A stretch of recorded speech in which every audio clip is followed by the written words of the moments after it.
Hey, everybody. Good evening. It's great to see all of you in the chat. Excited for more comic talk. Losers. No, I'm kidding. I'm glad to have you all here, and I appreciate that we all come together and appreciate this fine medium, this craft together. So, love you all in the most genuine, sincere way. I see some of you all already trying to sabotage the show. We've got Snugs here. He says he's leaving if I'm not ripped. Well, you've got good reason to stay. Trust me. It's going to be great, guys. We're going to be chronicling the Rippaverse. Yeah. One of the earlier books. It only came out a year ago. Can you believe that? How much time has passed? So many books since then. Yeah, it's going to be interesting going through the entire catalog. I have them all too. So get ready. We're going to be talking about these books a lot. And going over, a lot of the external factors, talking to some of the creators. It's going to be fascinating, a real fascinating journey through comics. We're going to do it together. Don't worry, guys. Hold my hand. You'll all be fine. Trust me. We've got ha ha ha ha. I think that's Student of God, by the way. But we'll go with it, so it's fine. Might as well just play some of that playlist while we wait. Well read. Yeah. You got to wait for an unzipped stream for that. I don't torture the comic readers with my musical tastes, but maybe a little bit later. Don't worry. I got an after show maybe planned, possibly. Aldous says he's currently raiding my liquor cabinet. Well, it's empty as far as I know, unless you're seeing something I don't. I have no idea. I've been in that thing all week. So, banana flavored White Claw. That was in the back. Aldous. I swear. I didn't have a case of it. Let's see. Aldous is already setting up blood sports, so everybody can look forward to that. He's going to be talking about Twitless, who we've got on the panel as well. Yeah, it should be interesting, those two takes on Yaira. Yaira, one of the early Rippaverse books, written by the Soska sisters. So coming over from the mainstream. It should be a fascinating discussion. Yaira got a lot of attention. So there was also a little bit of an animated short made for Yaira. There was a live action trailer. So it's quite a popular character. There was a statue made by McFarlane Toys. Wow. Yaira was a hot commodity and still is. Yaira 3, I believe, is shipping pretty soon, guys. So you guys should definitely have your eye out for more Yaira. And we're going to go through all the issues here. Definitely.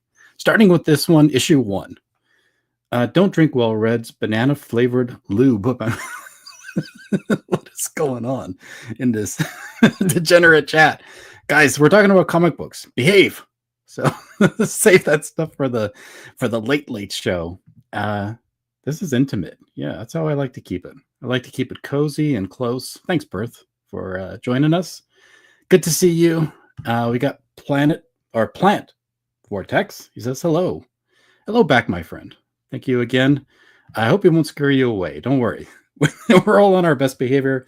It's a comic book stream. It's going to be clean. I promise. Vinziger, a.k.a. El Otaco, a.k.a.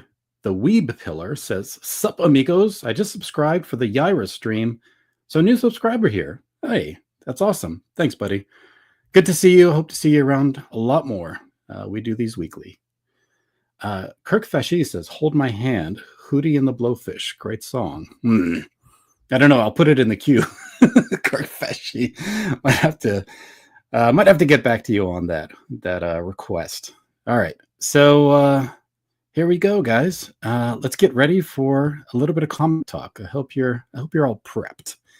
All right.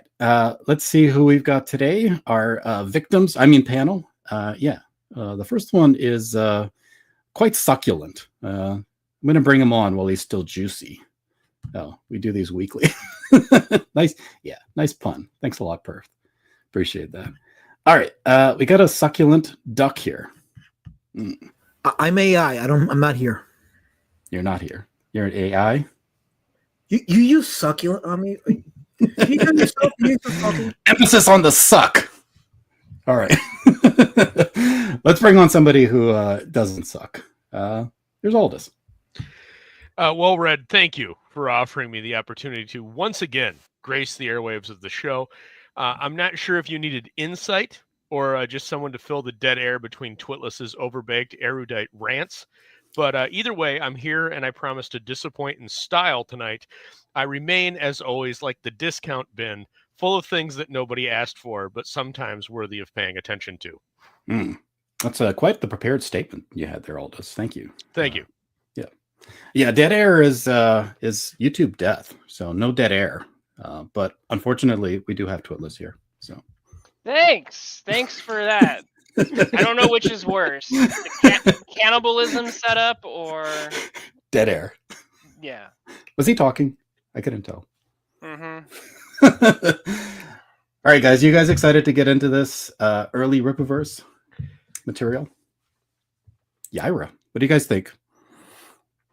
Hot takes. Let Twitless lead on that one. Yeah. Come on, let's go. No dead air. Really? You're gonna make me start? Chop.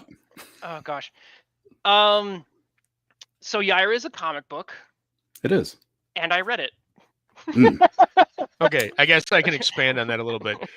I think this book has. I think there's a lot of big ideas in this book, and I think there needed to be a little bit of a heavier hand that came down on those ideas and organized them in some kind of form. There is a story here. It is a linear, condensed story, but it needed some manipulation. It needed some kneading. Overall, I don't think it's garbage. It's not terrible. I'm really confused at times as to what they're trying to do, because I think they're reaching in a number of different ways. I think they lack a little bit of focus on their story, but I think overall it accomplishes what they were looking to accomplish. I think it could have done so in a much better way. And if you look at their the afterword, and I get needless shit on the gutter for always doing this, but I often, if an afterword is offered on a book, I usually flip back to it after I've kind of skimmed the book and read it first before I go back, because I think it gives you a little insight.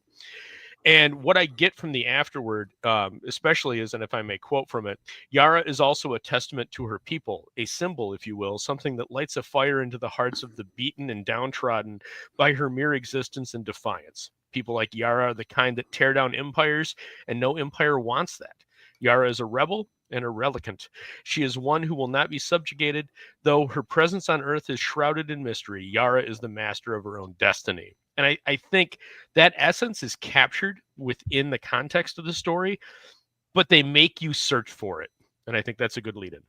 Okay. Let's quickly, though, before I bring up, the campaign and the pages and we really get into the meat of it. This is an interesting comment, detractor. So do we want to address this briefly? How do you have objective and unbiased discussions about works of art in this very polarized and vitriolic environment that we currently find ourselves in?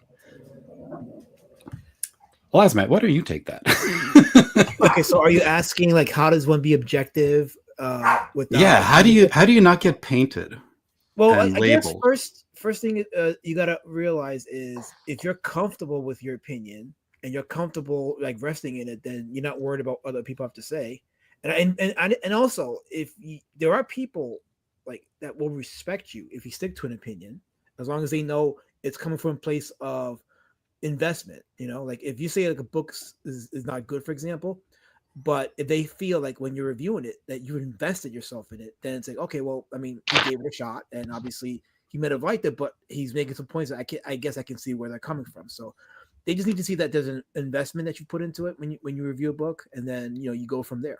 And just you give like a series of reviews, and people say, hey, okay, he's pretty grounded in his reviews, so I can trust what he's saying.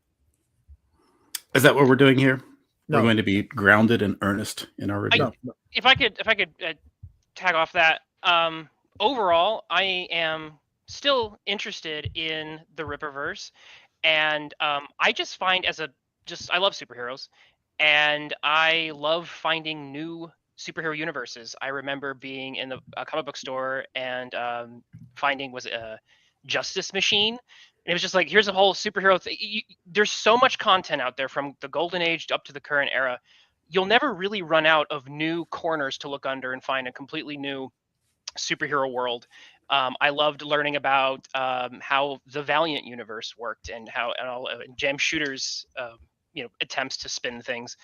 And so it's so novel and interesting to be like, oh, here's a new one. As much as I love Marvel and DC, it's fun to just find something that you're not used to and see someone else's take. So on that alone, I'm continually interested in seeing where Eric July takes this. That being said,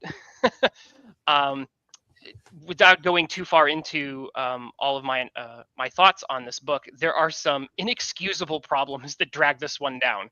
And it makes it very difficult because there are some things I like, but there are some, like I said, utterly inexcusable problems, and we'll get into them, that absolutely must be called out and addressed. And do you think reviews are fodder for blood sports on the internets? Yes, absolutely. But everybody has an agenda. Everybody has an agenda.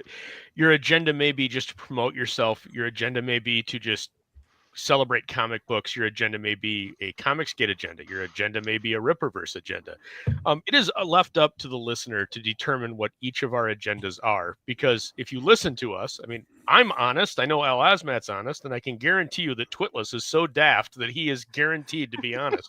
Genuine. But it doesn't matter, because unless you believe us to be honest, you're going to assume, based off your own prejudice on one way or the other on the Rippaverse, that we have a secret hidden agenda. I can tell you, I have purchased from the Rippaverse. I've bought the first 2 Rippa magazines and Zalen. I have not read them yet. I am eternally trying to catch up in my 2 read stack, which is always floating somewhere between 3 to 5 foot tall. But this book in particular, I did not back. I had to get a PDF from Well Read, and I share Twitless's opinion of it. I think, like I said in the intro, there's some good ideas here, but it does come across a little bit as floating and not focused. But we'll get into that and talk a little bit about it.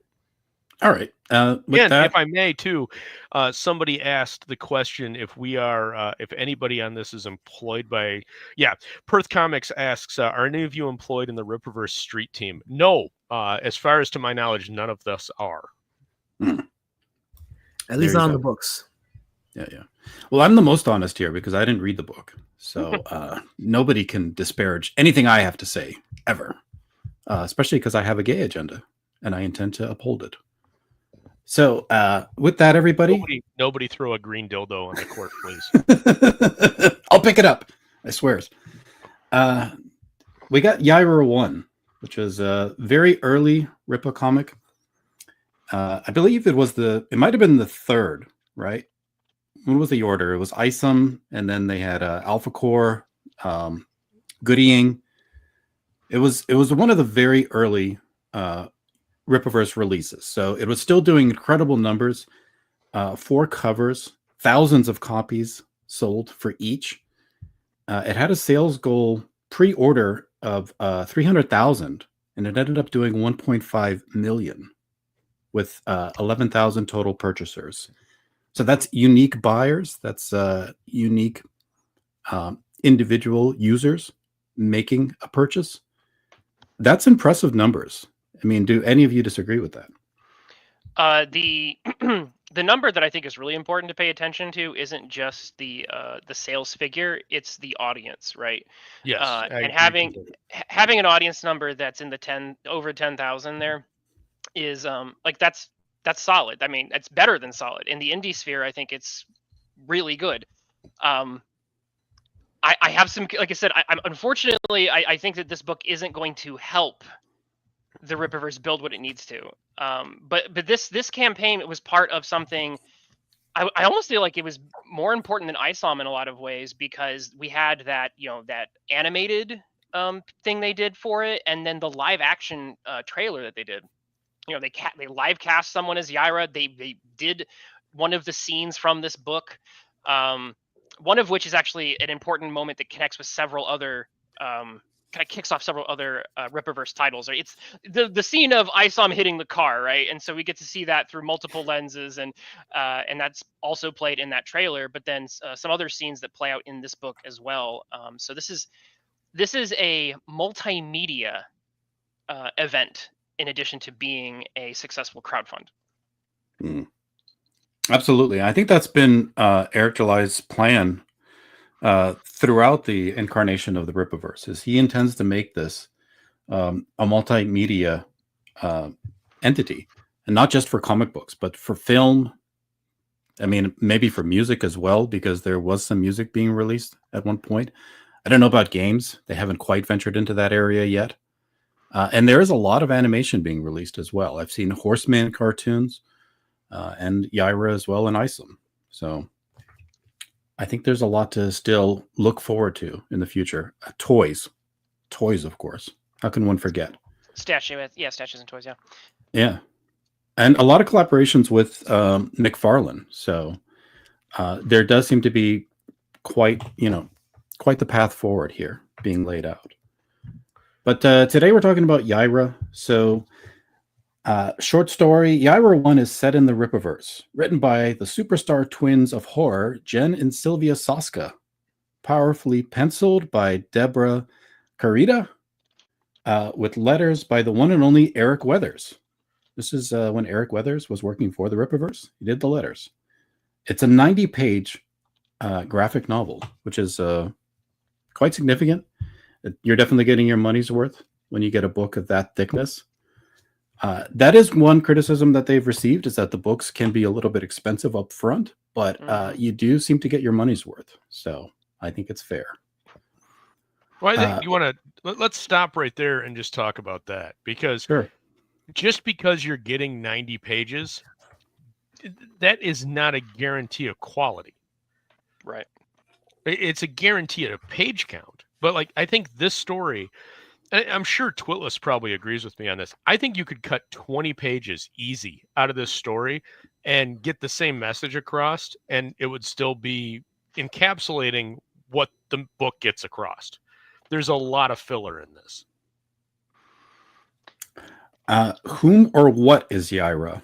The citizens of Florspark, the Alpha Corps, who protect them from Except-related threats? Yaira is nothing less than a powerful force of nature, unlike anything else you've ever encountered.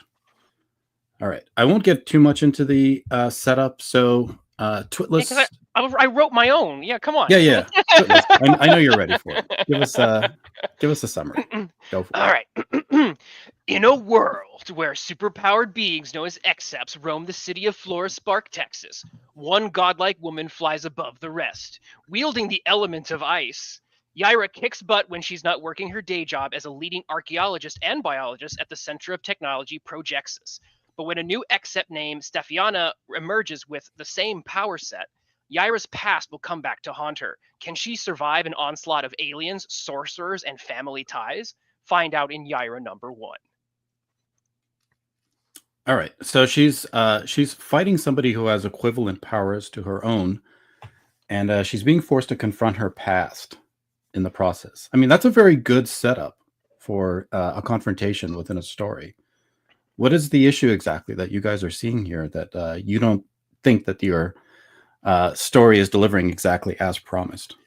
Okay, so I'll just dive into it.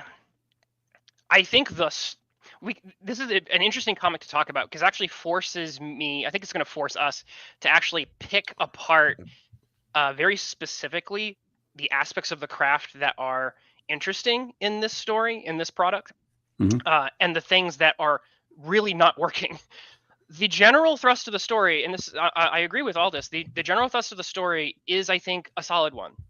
And it was interesting and even compelling. So that part, the pitch of it, is fine. For sure. I would say the general thrust of where it, from start to end, there is a compelling story there. It's just frustrating because you've got to dig for it. They buried it. The reason why you have to dig for it is because, and we can dive into the whys, and that's speculative, but the how is really clear. This is a very technically weakly written book. Yes. And by that, I mean that the dialogue, the way that the story is presented to us, is chock full of, and I'm not just talking about like minor typos. It's so funny. I actually made a little nod to the meme of like the element of ice little joke thing. And people were like memeing on that on Twitter, and it was like, ha ha ha, that's like a minor quirk. There's actually serious problems with how this story is given to us. I won't bury the lead anymore. So the Soska sisters, I think, and this is maybe because they're new to comic book writing, but they're using the filmic mystery box writing approach. So the way the comic is presented is very storyboard-esque, and there's a lot of mystery box still going on. By that I mean, and this is a double-edged sword. On the one hand, it keeps the reader guessing, so there's like you're drawn into like, ooh, like what's going on with Yaira? How does she work? Like that actually gets you invested in the story. But the comic does a very bad job of explaining things to you. And so what I mean by that is that we're still at a point in the Rippaverse where characters will throw colors at each other. And I literally mean that. Characters will throw colors at each other, and I do not know what these colors mean. All right? If you're throwing a purple thing at me, or a green energy whip of some kind, I need to know what it does. I still do not know. After reading Alpha Core, Isom, and Yaira, I still have no idea what that green energy whip that chick is wielding. I don't know if it like lacerates you. Like I have no clue what it does. I just know she's got a green energy whip. It does a thing. Okay, there's colors on the page, and it maybe in film, in a storyboard, if you were making a film out of this, you could probably get away with this. You'd have a soundtrack. There's a lot of other cues that the reader would be getting, but this is why in the Western tradition we had captions and we had thought balloons, because the characters would be thinking through how their powers worked. You have Magneto being like, I'm using my magnetism to create a force field, and it's like, oh, I know now what that does. And in manga, the characters will pause the fight to explain how the power interactions work. It's a very important thing in a superhero universe for me to know what these colors on the page mean. And so it's just, I don't know what's going on. And so there's this mystery box that's very deliberately put in there, which is, it's very clear that the creators want us to figure some of this out and not have it all be spelled out for us, and that's fine. But after 3 or more books, I still don't know.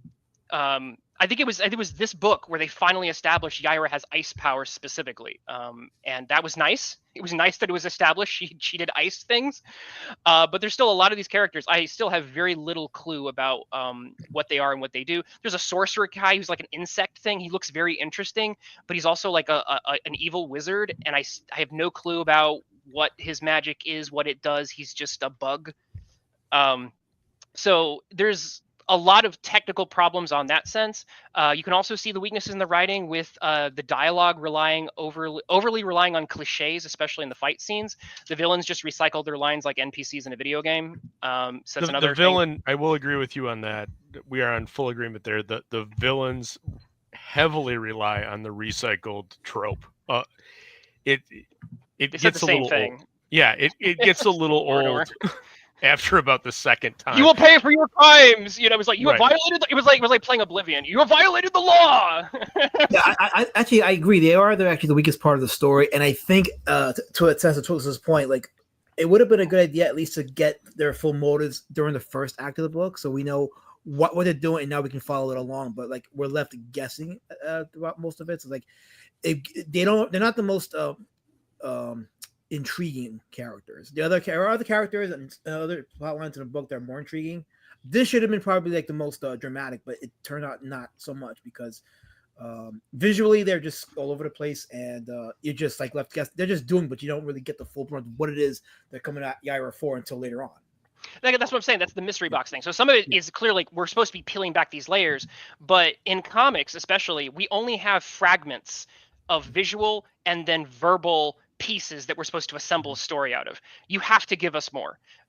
You could still have some mystery box. I get that's what they're kind of doing with the Rippaverse. We're supposed to be like peeling back the layers as we go through it each subsequent book. I get it, but you need to give us more than this. This is not enough, and it leads to what Aldous was saying, which is I'm not fully getting the story, needing to kind of do more of the work yourself.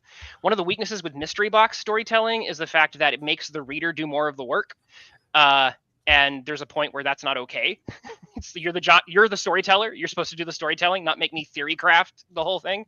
Right. Well, there is also a heavy repetition of the same format that's used throughout the 90-page cycle. There's a little bit of exposition, but it's exposition and then build up to action, resolution, and then build up to action, resolution. You get this repetitive cycle throughout the book, and because it happens so often, it becomes the flow. And I don't think that accomplishes what they thought it would accomplish, if that makes sense. I think they were going for something, and I think you could have definitely thinned that down and had it a little bit more focused, taken out a couple of the action beats, offered a little bit more exposition, and accomplished the same thing in fewer pages. Like I suggested early on, I think there's a lot of opportunity in this book for trimming things out, making it much clearer, and then there are a couple of pages or 2 pages that they start drifting. They don't quite hit Bendis level, like modern Bendis level dialogue, but man, do they come close. Like, it's just really, really wordy where it doesn't need to be wordy. Like, you're not accomplishing anything with this. You could cut half the balloons out and it wouldn't matter. When the villains are talking, absolutely, I agree there. Because the villains, just like I said, they're just recycling NPC lines, and not adding anything, because it's like, oh, we can't reveal. It's very clear. So to give a little more background. So what happens in this story is picking up from Isom and Alpha Core, right? Yaira is she dumped Isom on a car. She fights Alpha Core. She escapes. And then a new Accept with Yaira's powers shows up, and then that's what the trailer scene where she that was a death blow happens, right? And then right after that moment in the trailer, Yaira and Stefiana get ambushed by 3 other people who are from Yaira's past. Essentially, they're from her version. I'm guessing, again, I don't know, but it's her version of I would say Krypton, but it's just her home planet, basically. And these 3 people are like, Yaira, you violated the law. Your stolen goods are forfeit. No, you must pay for your crimes. And that's all they say for the rest of the book. They just say you must pay for your crimes. It's very clear that they want to set up, oh, what are Yaira's crimes? That's going to be in Yaira, the next few, the subsequent installments. But you could hint at it. You know what I mean? Like, you just literally saying over and over again, you must pay for your crimes. Boy, you're going to pay for your crimes so hard. Man, I'm going to enjoy you making you pay for your crimes so hard. This is what the book is. And it's, yes, you could totally cut that, but I would say replace it with something that gives a clue as to what the hell these crimes are, as opposed to just repeating over and over again the line, you will pay for them. Like, right, message received, I got it. Twillis, I do have a question for you, because this comes up often. I've seen this question come up in DM groups repeatedly. Modern, old comics. Let's go back to the 80s, right? Old comics were written for a juvenile audience. Do you feel that this book was written for a juvenile audience, written for a classic adolescent audience, more of a young adult, or is it an attempt to do more of where modern books have been drifting for the last 20 years, which is more of an adult audience, which is where the comic market is based off the demographic? So I'll pivot that question for a second. I don't. Well, I mean, I don't entirely accept the assertion that comics were made for kids, because they were originally superhero comics specifically. They were largely read by not just kids but veterans on the front lines. There's a huge veteran audience for it. Okay, so I guess let me clarify then. I'm not talking about Golden Age. I'm specifically talking about mid-Silver Age on. So the thing that I think is more important than the kid thing is the the medium specific register. So whether you're writing for a comic reading audience or whether you're writing to a audience that watches MCU films, I think that's the real big delineating factor. I will agree with that assessment. That's what I and this book leans into that. But I can't really, if you have again, I don't know if the Soska sisters, I don't know what their background. I know that their grandmother introduced them to comics, but if you've watched a lot of MCU and then you're writing, and I'm not even trying to blame them for this. When I first started writing comics, I ended up like just channeling TV writing. It took me a while to go, oh wait, I need to channel comic writing. It was a deliberate They actually thing. have a comic writing pedigree. They were pretty popular at Marvel. They wrote a few series there. Yeah, they did have successful runs. Yes, Marvel has been leaning heavily into this. Is actually still leans into my issue, which is the fact that a lot of people at Marvel have been leaning into they just watch TV, and then that's why you see so many scenes in Marvel of people just sitting in cafes drinking coffee and talking about things. I would argue, having read some of their Marvel stuff, they are not fully in that vein. Okay. They're good. Not. They're not by no means are they Chris Claremont clones, but they're not in that fully modern vein of we're going to sit around and drink tea and have cucumber sandwiches and talk about our feelings for 15 pages. And this book does, to its credit, like they're more Claremont than Tom King, but that's not saying much. You know what I mean? Yeah, it's just we're still leaning too heavily into, again, like I said, the storyboard. I'm writing this kind of like it's a movie, when it's like we need to do more of leaning into how comics communicate, and that's this book still leans into that category, although it may not be doing it as egregiously as some other mainstream titles. Well, okay, so we talked a lot about the the approach, the technicals, but what about the characterization and the conflict being set up here and how that plays out? Do we get decent acts throughout, and are things well established and so one of my gripes, satisfactorily resolved? This is one of my gripes with the book, in terms of Yaira's characterization. I felt like the reveal at the third act should have been put up in the first act, and then that way, because when I was reading the book, like I did have a slight issue with how she was presented. It was like, oh, is this going to be another girl boss comic? But then when you get towards the end and how she came to Earth and everything, it's like, oh, it contextualizes everything. And like that should have been placed earlier, because I can see some people actually tuning out midway into the book because she's doing these things, but you don't get a clear motive until later on. So it goes back to this point how it's like filmic. It's like that may work on a film, but in a comic, it's a book. So you want to do more reading. You want to be able to read what is the intent. Like people want to be told what's going on in a comic. You don't want to guess. You don't want to have to form the image in your head. It's show through telling in a way. Right. Yeah, you have to show and tell in a comic, which goes against some traditional writing advice. So yeah, so that I felt like that could have been done better, because I really wanted to like the Yaira character, and towards the end I was like, okay, it makes sense now, but still, she's pretty hateful for most of the book. It takes it's the very end where you start to like warm up to a slightly bit towards her. Right. I warmed up to Solari from Alpha.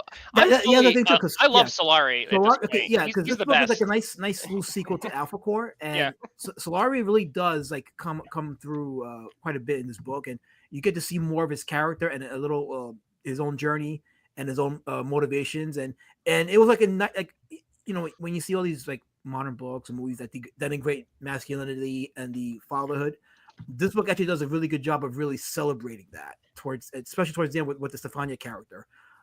But yeah, again, like all this could have been more. You could have been more invested as a reader if the reveal in the third act was put earlier in the book. So like I'll give an example of some issues here with characterization, right? So it starts off with her going, and this goes back to the technical aspects of the story is okay, but the way it's being told is broken in some places. So the first moment we have the except Stefiana, she's there on the right, being flown by Yaira, and Stefiana is part of a criminal crew, and she gets shot during a criminal enterprise, and her powers activate. And then that's the scene we see in the trailer. Yaira shows up. Yaira's not a traditional superhero, so we don't know exactly why she's there. She shows up. She punches this girl. And then the girl's like, were you trying to knock me out? And she says, actually, that was meant to be a death blow. It was like, you took her like a chump. So she tried to kill her. She says, I tried to kill you, and you're just tougher than you look. Within, like I said, about 30 seconds, the other villains show up, and they say, again, they're, Oblivion lines. And then immediately, Yaira's like, do you want to live? She does like the Terminator line, follow me if you want to live. And there's no moment where she says that she's changed her mind about wanting to kill this person, but that moment is obviously happened, and we're supposed to just, this is what I'm saying, is that the book is, these are the technical weaknesses. In my mind, I have to just assemble the fact that, oh, Yaira has switched sides. That's never shown. It's never given a hint of why that might happen. This is not the first time this happens in the book. Later on, there's a whole like Mexican standoff with Alpha Core, Yaira, and the villains. And again, there's some side switching moments happening, but there's no, we're not given any clues as to why those side switches are happening. This happens repeatedly. And so in my mind, I have to just start inventing reasons for why these characters are doing what they're doing that goes against what they've actually been telling me why they've been doing what they've been doing. Oh, I was trying to kill you, but suddenly I'm going to protect you. Why? Give me a hint. Give me at least just even a throwaway line of like, oh, I've changed my mind. You know, I definitely don't want to give these people what they want, so suddenly we're okay. Just something. And it's just, you just have to just do this all yourself. That's what the consequence of this approach of writing, this filmic, you know, cinematic approach, leads to giant, and I haven't even gotten to the worst one, we'll get to it, holes in the story that you just have to fill yourself.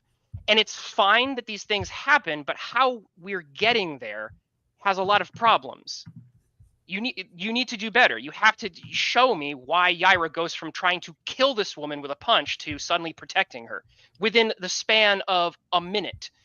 That this at the end of the day, I only have what's in front of me. You have to show me what you have to lead me from point A to point B better.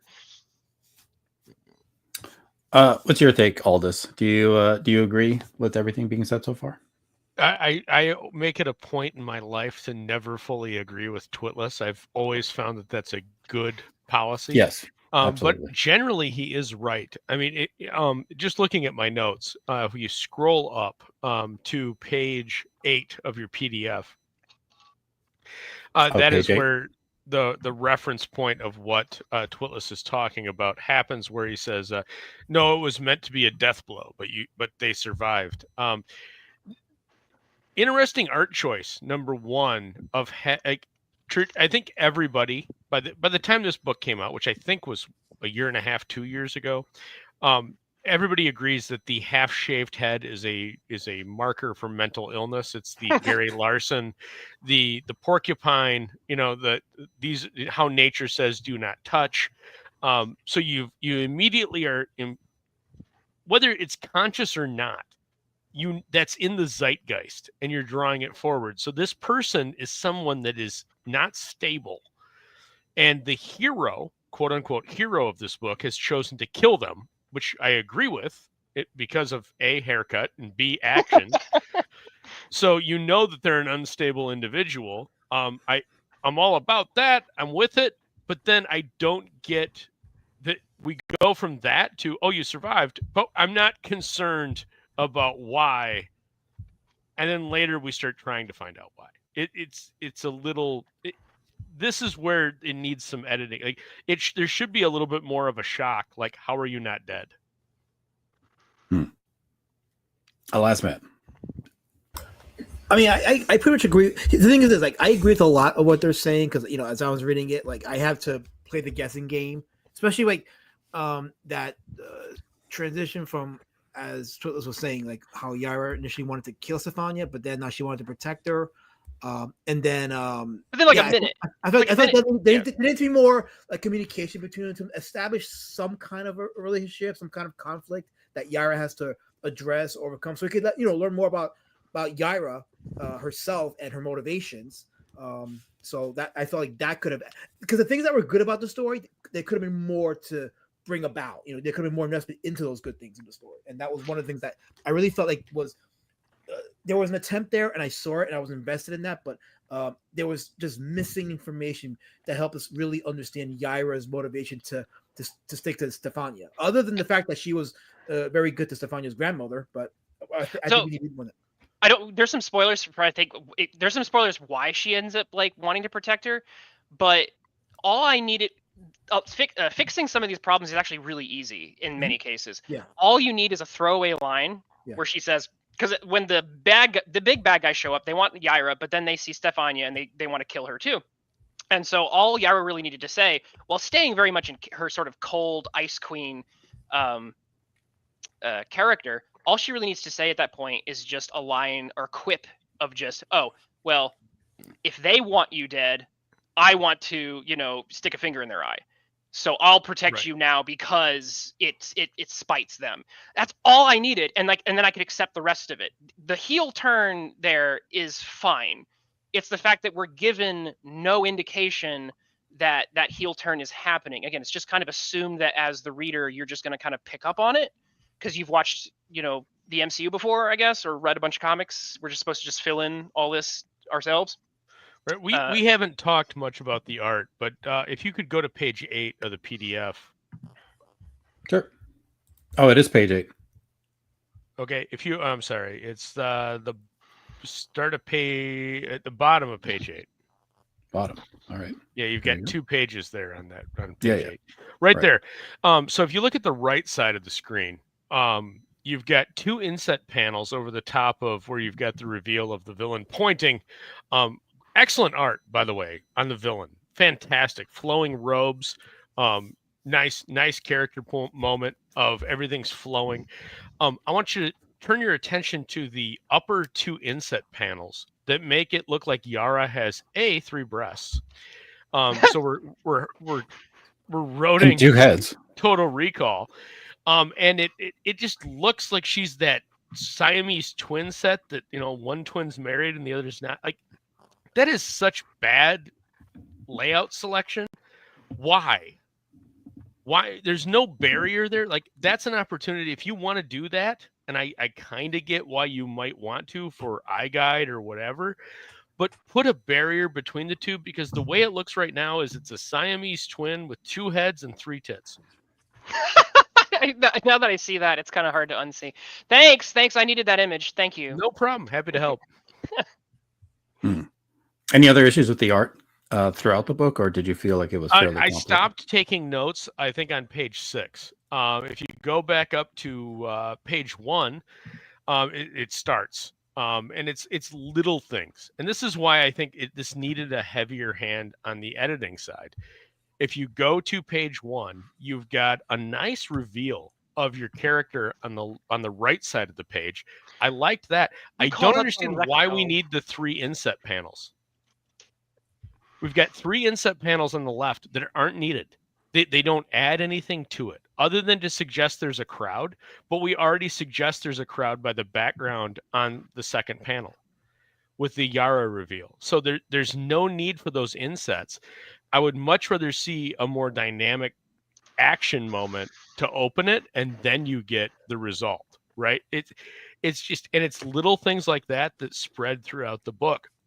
If you go to then page 3, we've got an interesting panel stack that I don't like seeing this kind of stuff. It is a very modern contrivance, and my draw is more of a classical style. So this very well could be just my personal opinion. But what you've got is a stacked panel set that's separated by a gutter line that doesn't work, because the gutter line goes between panels 1 and 2, which are immediately on top of each other, and then panels 3 and 4, which are immediately on top of each other on the right side of the page. And then panels 5, 6 is an inset panel, but the gutter line, for some unknown reason, extends into the next panel. Like, I don't understand why are we even doing this? It's a little cluttered, but I have to say that I would rather it be this than it be more in that filmic register of like, these are all just giant splashes meant to look like movie screens. No, so like the fact that they were a modern thing, and I hate. Yeah, I'm just saying that this actually, by overcrowding it a little bit, I was like, it actually made me think of some older comics, and it actually made me like it more. They cram some stuff on these pages, and I was like, that's nice. At least they're not. And I agree. There are moments in here that that do dial in like early Silver Age stuff with how much they're cramming on a page. And there's also moments, and I think this is a huge success of the book, is there are moments where they're doing something that's not done too often, which is they're blending early Silver Age and modern techniques. Because you'll have one page that's real cluttered with a lot of action, and it mostly works, and then the following page will be like a 4-panel stack, and it'll work. The art, for the most part, in the book works, but then you have moments like this, and I think it's just chaos to me, because you've got too much going on that's not focused. And I think you could easily focus this page down and structure it a little bit better, that it helps with the storytelling. In the early part of this book here, it's not as much of a problem as it gets to be. I think, let me check my notes. It's around page it's when the Dylan Thomas reference happens in page 9, we start drifting into Bendis territory, where we're just a little too heavy on dialogue, and we start opening up the panels so that we can display all of this nice dialogue that's not moving the story anywhere. It's just verbose for the sake of being verbose to fill space. The bigger problem, and this is something that this is why I love to letter my own writing, is that you have so many opportunities when you to revise your dialogue. And the villain's dialogue needed heavy revisions, because as opposed to just repeating the same lines over and over again, we could learn more about their personalities. We could learn more about not just like the plot. We could learn more about them, like what you say and how you say it could give more personality to them. And they do have some, the book at the end of the day, they do get a little bit of a personality. The female villain is kind of regal. They're both regal, but she's like the queen, essentially, Queen Bee. But I think the dialogue, I lean more into like, I like comics being a little more verbose. So you could lean more into the Claremont, but Claremont didn't waste his word balloons. And I think that's the difference between him and Bendis. I completely agree with Aldous in the fact that Bendis balloons, you can simply, and I've done this before, you can just like cut every other dialogue balloon that Bendis does, and you still get the same thing. Like you get the same result. So it's just, you just realize how much wasted space is happening, because it's not just that there's a lot of dialogue on the page, it's what kind of dialogue is it adding anything to, not just the plot, is it adding anything to how I see these characters? Can I get more personality from them? Can I hate them more or like them more or feel conflicted about them more? But if it's just them recycling the same repeated lines, then yes, it's going to be wasted space. I was going to ask Elasmat, because he's the artist on the panel, what he thinks, but oh no, I agree. I think because this was the third book in the Ripper series, and this was clearly the best of the 3 books that got released. I mean, by a mile, it blows away Isom's art, and it's slightly better than Alpha Core's art. So there's a few panels I love, and there's one in particular, which when we get to the third act, I'll talk about. But it's like, to me, it was like a beautifully drawn panel, beautifully designed panel, and when we get to the third act, I'll share with you what that is. All right, yeah, let's get to the third act. And Twitless alluded to a big hole. I'd like to know the resolution between the main character and the antagonist. So, Twitless, why don't you start us off a little? Can you take us to page 28 or 26? I think it's 26. Let me double check my notes. 26 in your review. Yeah. PDF there. Okay. This is where we had in my opinion, an unforgivable, inexcusable gaffe. And so we have this moment right here. You see that Alpha Core are fighting the villains. Not only are they fighting the villains, they are A, winning the fight. B, they are grappling the villains. You notice that Solari literally has one in like a choke. And then, is it Inez? I forget. She's got like an energy whip on the other one. And on top of that, Yaira and her ally Projexus have neutralized the bug guys' swarm. So the bad guys are definitely losing this.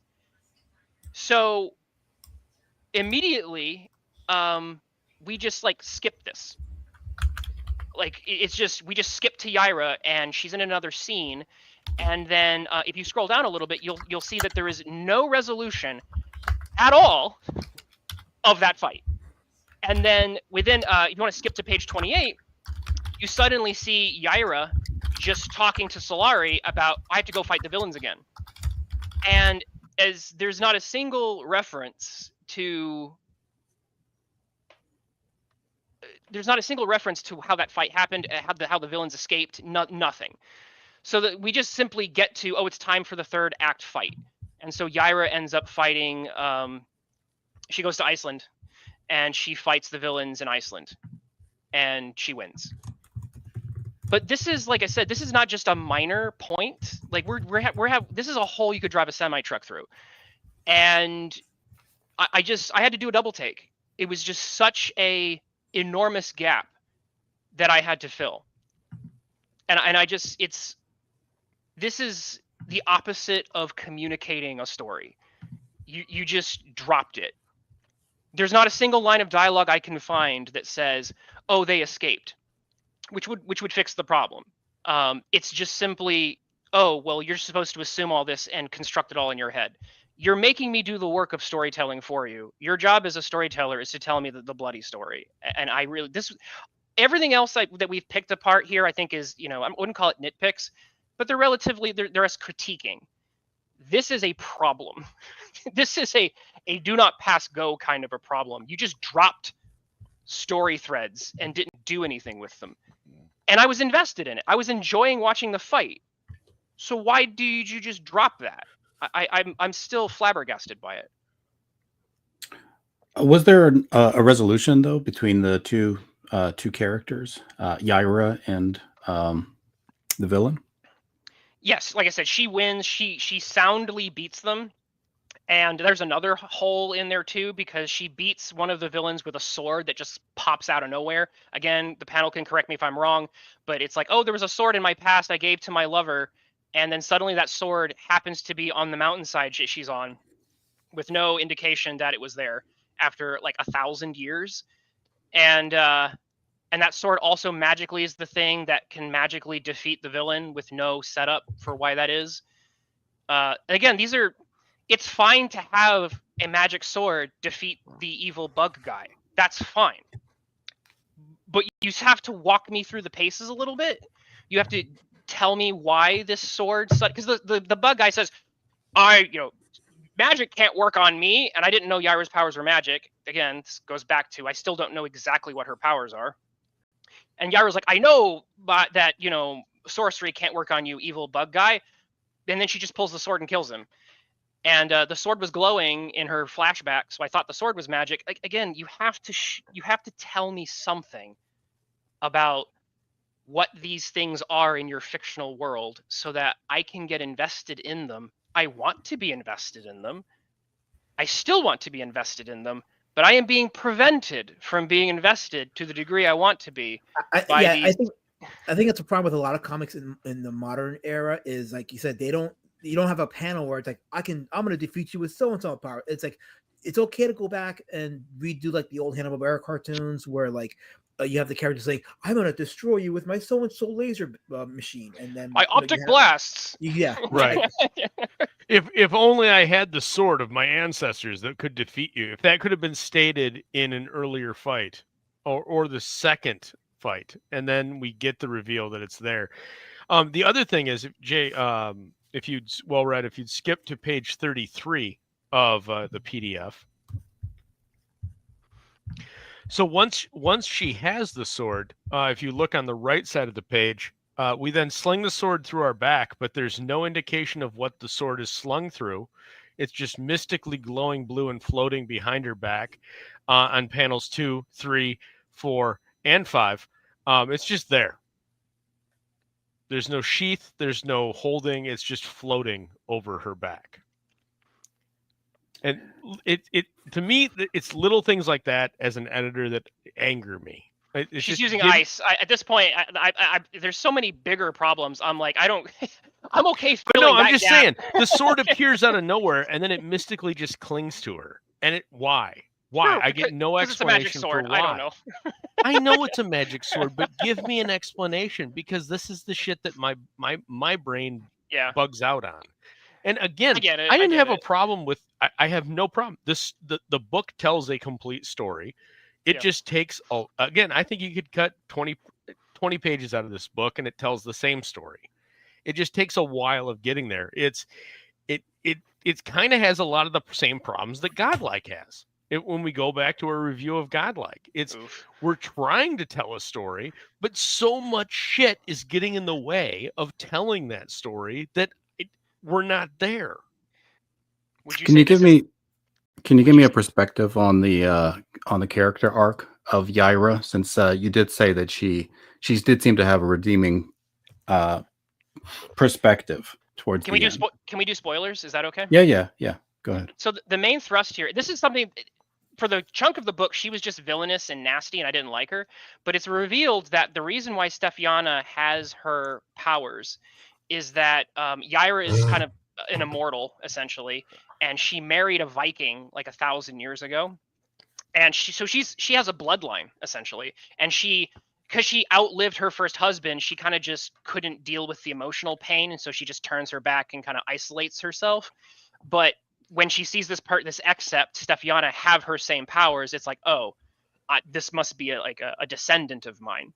And so her arc is essentially going from this very cold, isolated person dealing with a lot of pain from love lost to essentially realizing that there are family connections, because her previous kids, none of them had powers, but this one does. And so that results in a sort of a change in how she looks at this possible, more than likely, descendant of hers. And so by the end of it, it's very clear that she desires some sort of connection. It's not like 100%. She doesn't go like, oh, I'm going to be your mother now. And in fact, that leads to the conflict, which is very interesting because Stefania blames Yaira for her mother's death, who is kind of a minor character who dies because of the bug guy. And so you have this very Silver Age tension, right? Very from like classic Spider-Man, where you have like, oh, I desire a relationship with you. Oh, I hate you because you're associated with someone, a death of a loved one, conflict. That's fine. The arc of the character is probably one of the better things I think that is actually delivered in this book, because I actually can see the pieces connect better. I'd agree with that in general. If you want to share my screen for a second, share my screen for a second. All right. Since we're in spoiler territory, so let me know when you share my screen. And this then better not be duck porn. No. It's a panel from the book. It's actually my favorite panel, because this is the moment in the book where, like I said, up to this point, I wanted to like Yaira. I didn't want her to be this obnoxious girl boss. It was at this point that I went back mentally and recontextualized the entire story. I felt like this right here. Now you reveal her loss of purpose, her brokenness. It made everything that was happening up to this point made sense. This was, to me, the best part of the book, but it also revealed a structural problem where if this had been put either late in the first act or mid-second act, you have the chance to tell same story but more effectively.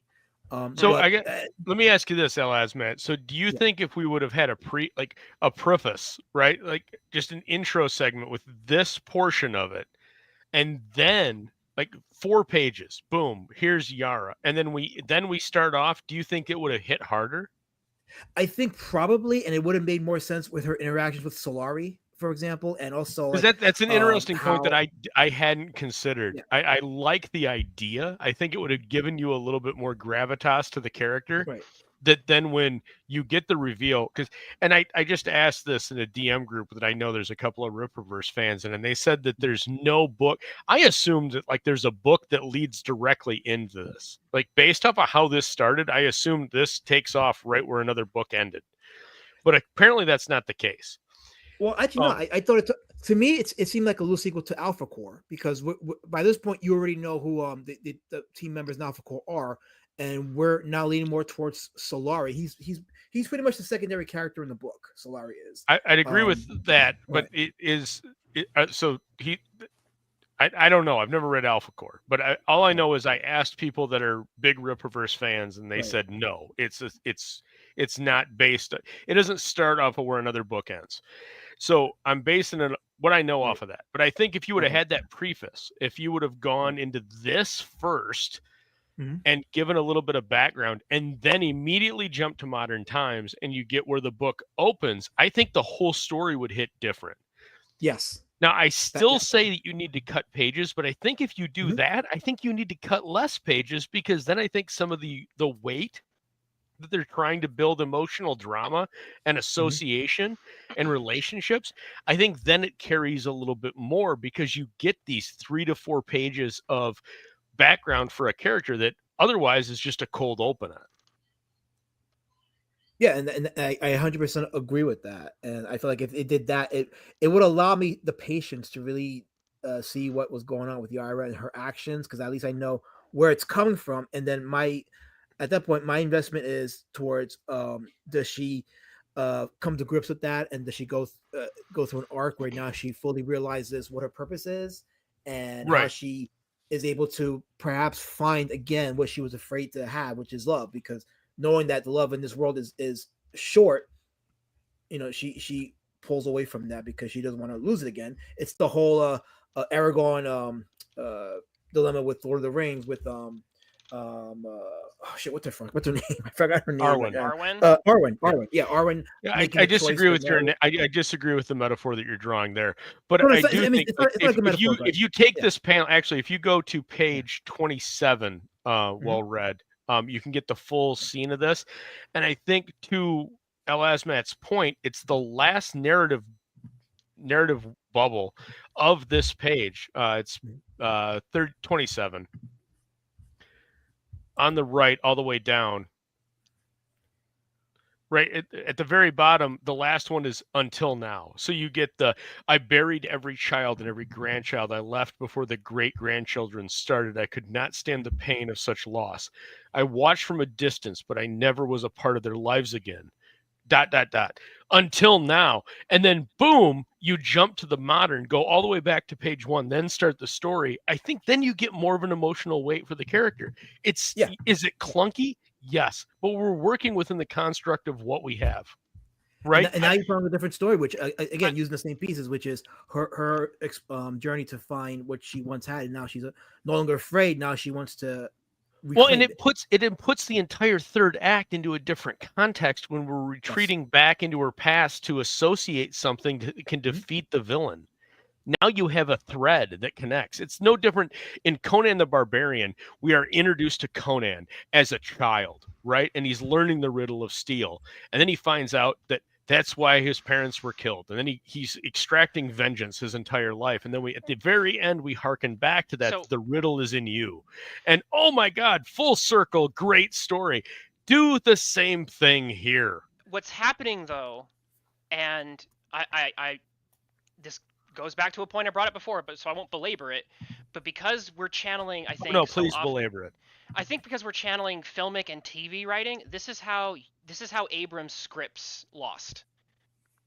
Like this is exactly how Lost would happen. It would be like you get something happening and then a flashback that explains and recontextualize. Like that's constantly how that writing is done. That's why I specifically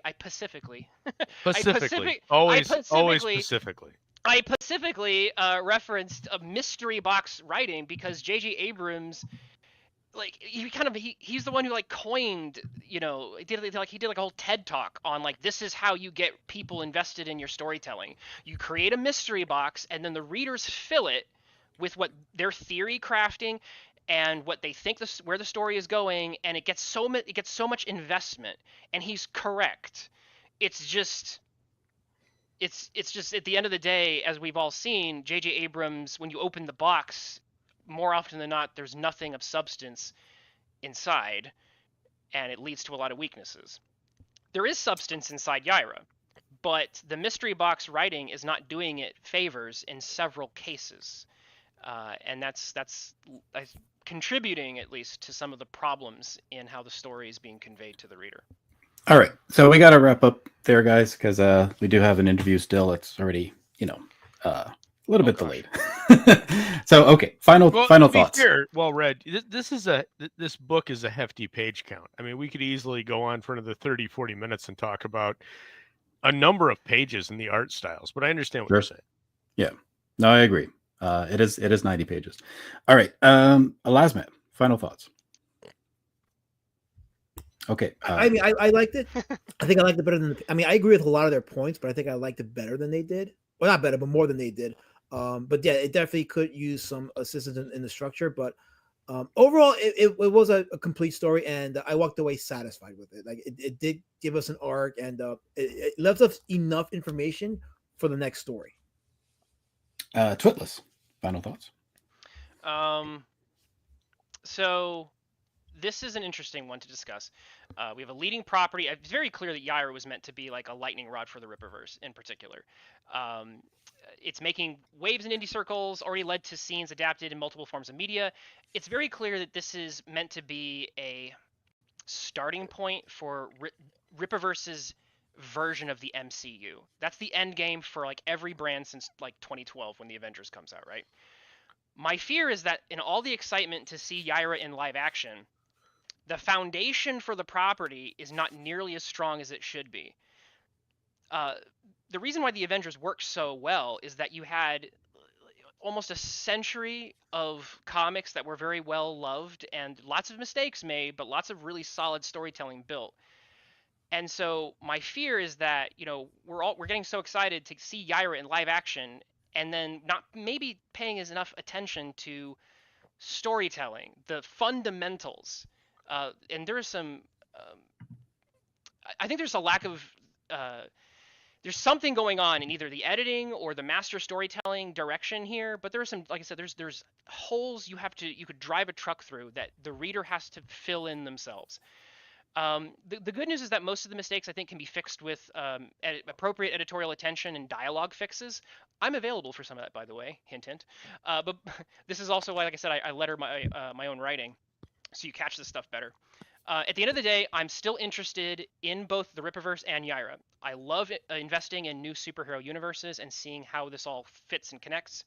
But I do think this should be a wake-up call for the whole enterprise. You have to do better on some of these fundamentals, or it's going to cost you in the long run. Aldous, final thoughts. I think Yaira struts into the room wearing a cape of myth and the boots of pulp, and a little bit of a glint of the Silver Age. And for a couple of pages, if not a few panels, you definitely think that it might actually be at the dance to go home with somebody. Then it remembers that it's kind of a product line more than anything else, and it sits down politely, careful not to muss its hair. Okay, interesting. All right, everybody. With that, let's bring on the editor for Yaira and lead editor for the Rippaverse, Andy Andrew. Greetings, sir. I'm the only schmuck on screen. Look at that. That's fine. We're all a bunch of anons on the internet. My goodness, how dare you? How dare you both be anonymous on YouTube, and how dare you talk about comic books on YouTube? We don't want to be held Every one of you for our should words. be shamed into oblivion. I agree. Yeah, tell the whole panel how wrong Especially they are. well read. Yeah, well, I mean, I am the one to blame for all of this. Thank you for that, Andrew. We all now appreciate you much better than we did before you joined the panel. Yes, lay blame squarely where it belongs. I know how this works. Oh, good. As long as you continue to shame well read, we will appreciate it. Agree with everything you say. See, the goal isn't to want the host to get you to come back, because that's just one guy. To have the multiple other co-hosts to want you to come back. Well, it's mostly the chat. You got 4 people that have channels right here on the channel right now. Well, I'm not a YouTuber, and I couldn't possibly pretend to be. So neither am I. I'm horrible at it. Yeah, nor anybody on the panel. Let's also be clear on that. Although we all have channels, none of us are YouTubers. That's fair. Well, I guess in that case, I have a channel, but I don't do anything with it. So there's that. I just get drunk and ramble. That's what my YouTube is for. All right. So what did you think, Andrew? How way off? I have my opinions on what was being said, but I'm gonna bite my tongue. Okay.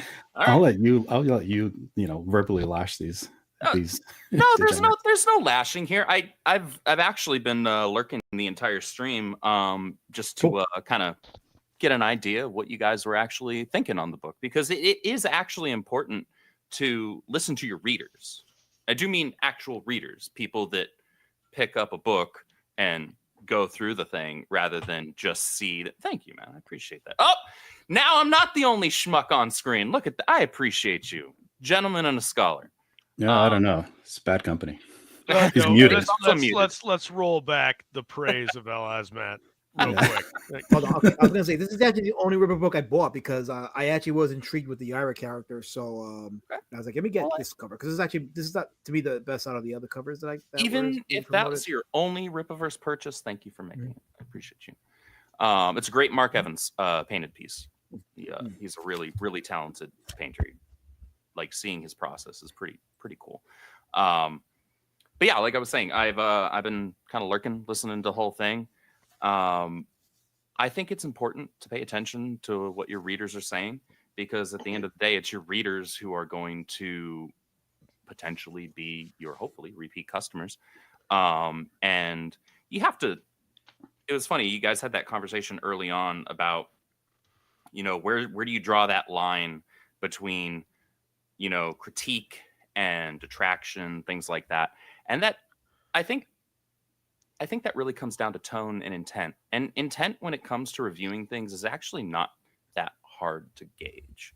You can tell when somebody's reading something, critiquing something from a place where their purpose is to enjoy something. And so they're telling you, this was a thing in this thing that I wanted to enjoy that I didn't enjoy, or that I felt could have been done better. And I think that's an important thing to actually pay attention to, because that's how you grow as a creative.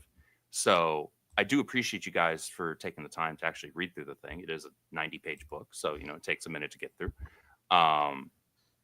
So yeah, thank you for that. As far as your points and your positions, there were some that I was like, I hadn't considered that. The one that really stuck out to me actually was the one of the last things you guys talked about, which was flipping around when the kind of real crux of Yaira's backstory is placed in the story, to kind of change the tone of the back half of the book. I thought that was an interesting point made, and I don't think I necessarily disagree with it. I think that could actually have made it a better story. So wow, that's the first time I've been accused of being the more masculine. Thanks for that. I've been trying to get this Soska, to be but fair, I don't blame them for not wanting to come here. So fair enough. Yeah. I see you guys with the pacing. You had issues with the pacing, some of the dialogue. Okay, that's fair. The one thing I wanted to quickly, I did mention it in the chat. So the thing with the sword, that's something that could probably be explained better in the story itself.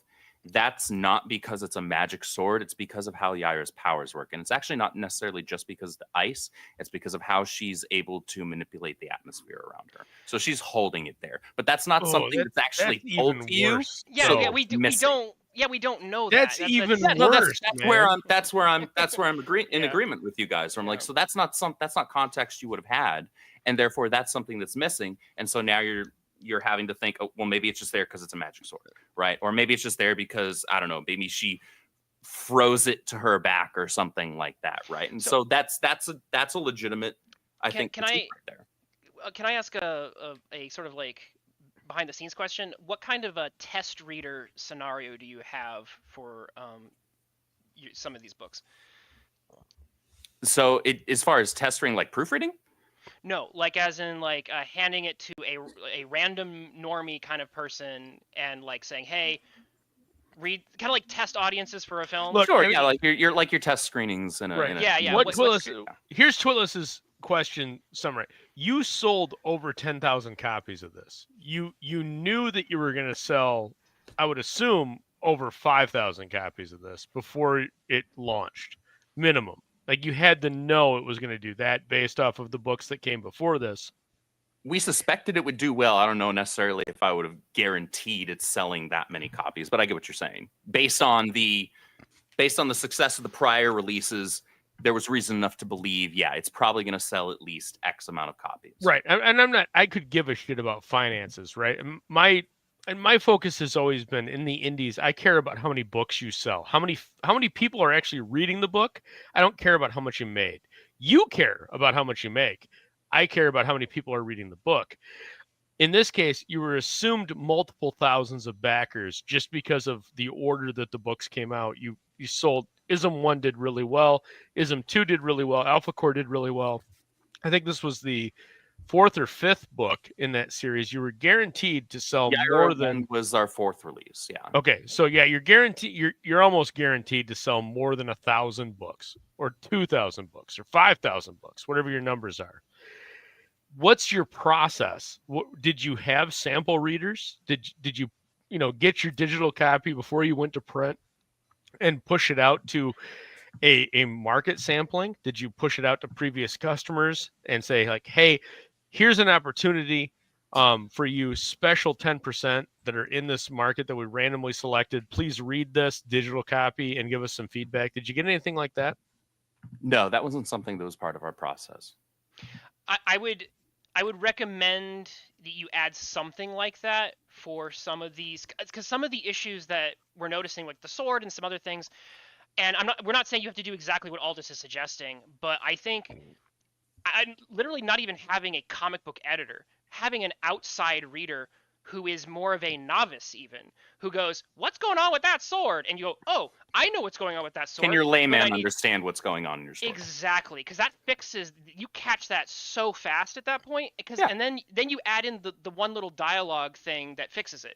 Because a lot of the issues that I pointed out, and there's a couple of them that are really a problem, but if you put in like that one with the fight with Alpha, kind of like cutting off, And I'm pretty sure that if you in the following panel, if you put in one of the radio, they call it like radial dialogue balloons that looks like a TV thing, and it's like the villains escaped. It's like that fixes it. So, but I think those things get caught more, or at least alleviates it. Right, and they got caught much faster when you have the layman who's like, "What happened to that fight?" And like I said, I think this would help considerably. Yeah, I don't think I disagree with that at all. I'm curious actually about how you guys structure your world. So when you approach each individual property that you're getting ready to release, is there a larger framework that everything fits into, or do you want every book to kind of have its own unique voice and characterization? Because everybody make these MCU analogies, and I feel like MCU tries to do that where they want the properties to stand on their own, but also be part of a larger whole. So where do you feel like it falls for where you guys are defining these things?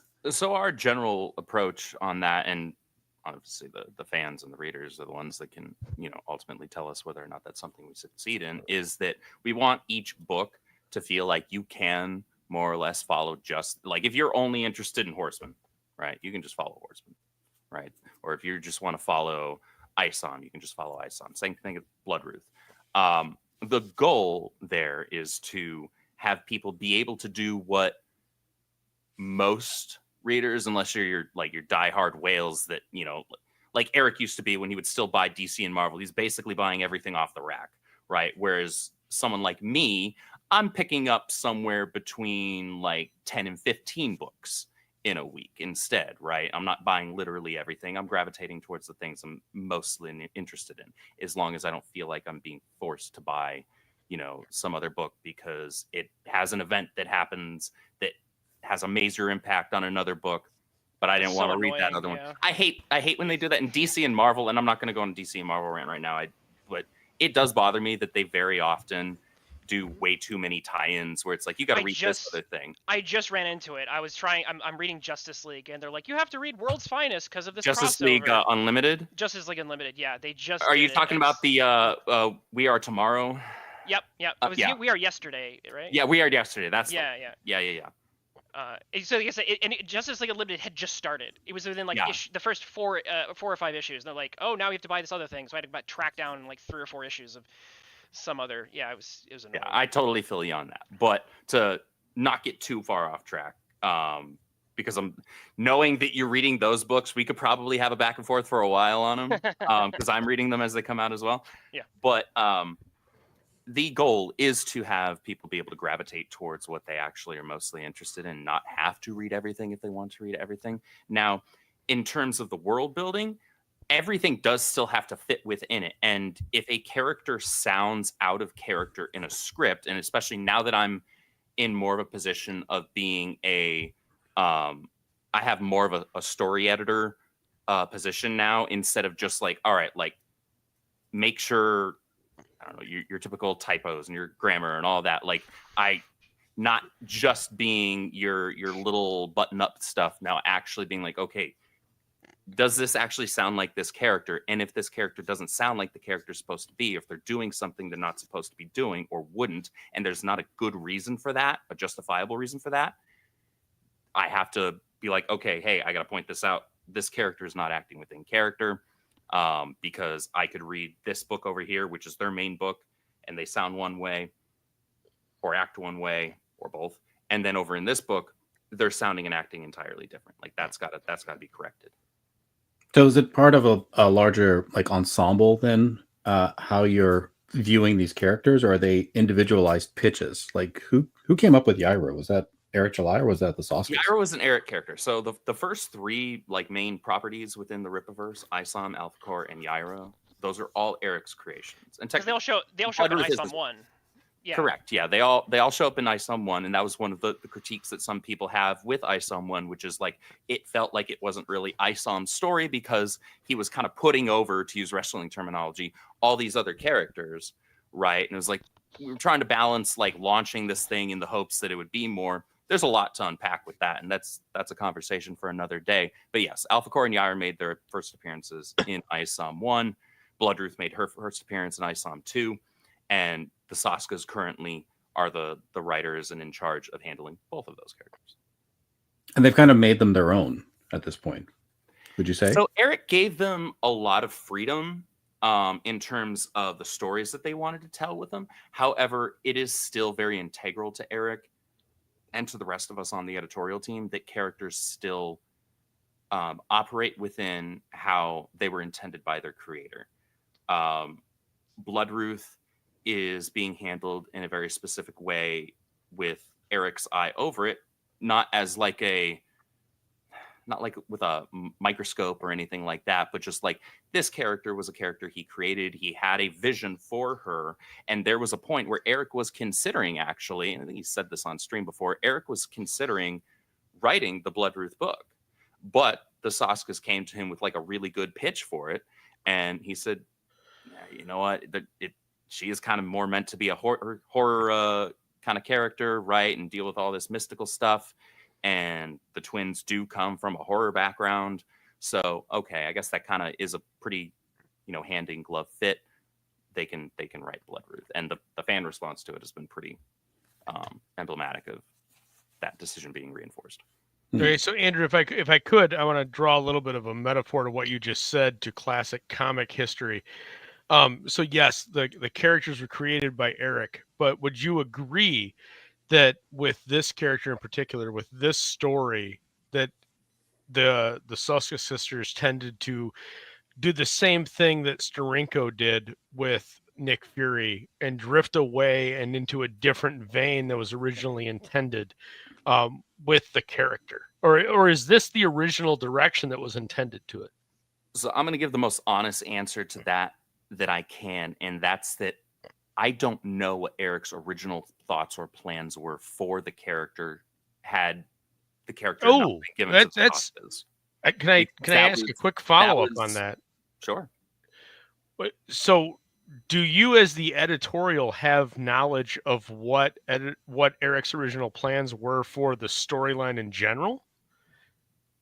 Yeah, that much sure. But in terms of like long-term plans for the character, that wasn't something that he relayed to me, because he had long conversations with the twins specifically about what he wanted to do, or rather where he wanted to go with it. He gave us on editorial, okay, there's these guidelines. The character needs to stay within this general framework, but he gave the twins a lot of freedom to kind of really flesh out like her backstory and where they wanted to go in the future. They had multiple long pitch meetings with him. So I guess to your earlier question, or rather earlier statement, they have kind of made her their own while still like operating within a framework of what Eric wanted. Okay. I do have a follow-up. So within the context of the story, looking back on it, and I've edited numerous books within this quote unquote indie space. Sure. I've always got feedback as I look back on my efforts, right, and the book in general. I'm curious on this one, not necessarily related to anything we said tonight, but just in general. What is your take? Was there a direction you wish you took? Are you happy with the page count that this book produced? Would you have done anything different had you able to go back like full circle? And I understand also that there is some fallout. Like if you answer this question a certain way, it's going to be taken in context and it's going to be, utilized against you. So I respect that. And if you'd like to respond with any kind of further detail, just privately, I promise not to share it. So I'd just like to ask that. I appreciate that. No, having the feedback from y'all is actually pretty valuable and important. And in hindsight, I do think that maybe there could have been some page trimming and some dialogue trimming. And I didn't have any like sway over the art direction on that on the book for the first Yaira. But I think there were instances you guys mentioned that there were panels that had some empty space that was just there for the dialogue rather than it being a larger panel because there's a lot more to show in the panel. I think that that's something that I would have taken into account had I had the opportunity.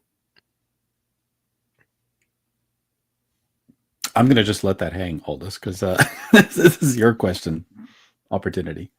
You're going to follow up your follow-up to your follow-up? Yeah, no, yeah. I'm good. I got 3 follow-ups to my follow-up. Yeah. I mean, I can say a derogatory comment towards Twitless if you'd like, because I always have a handful of those. That works. Last night's been quiet, but I think that's fine. Yeah, I think anytime anything comes out, like you're nurturing it and going over it as much as you possibly can, but at some point you kind of got to let the kids go out and find their own way and just kind of live with the fact that not everything is perfect. So that's I think that's a natural part of the creative process. Well, and then to my own maybe detriment, I am a different editor now that I am here in year. I mean, I guess technically our year 4 started July 12th. Than I was in 2023 when we were working on Yaira 1. So I think in what way? Like I have more I guess more pull isn't the right word, but like I mentioned before, I'm not just trying to button up any typos or dialogue things that may be an issue, like your punctuation, your grammar, things like that. And that's not to say that things don't get missed, because I buy new comic books every single week and I always find at least one thing that got missed. I'm like, oh, somebody got eye blind there. It happens. But now I have a lot more that I can work with, if that makes sense. And I feel more empowered, I guess, as an editor to be able to make sure that things are constantly moving in an upward path, that we're constantly, my goal is, and I've stated this on numerous occasions before, I always want the next entry in a book to be better than the last entry in that series. Not everything's going to hit with everybody. Not everything's going to land with everybody, but I do want to be able to take feedback from our readers and say, okay, well, how can we apply that towards what we're working on now in a way that actually works and makes sense?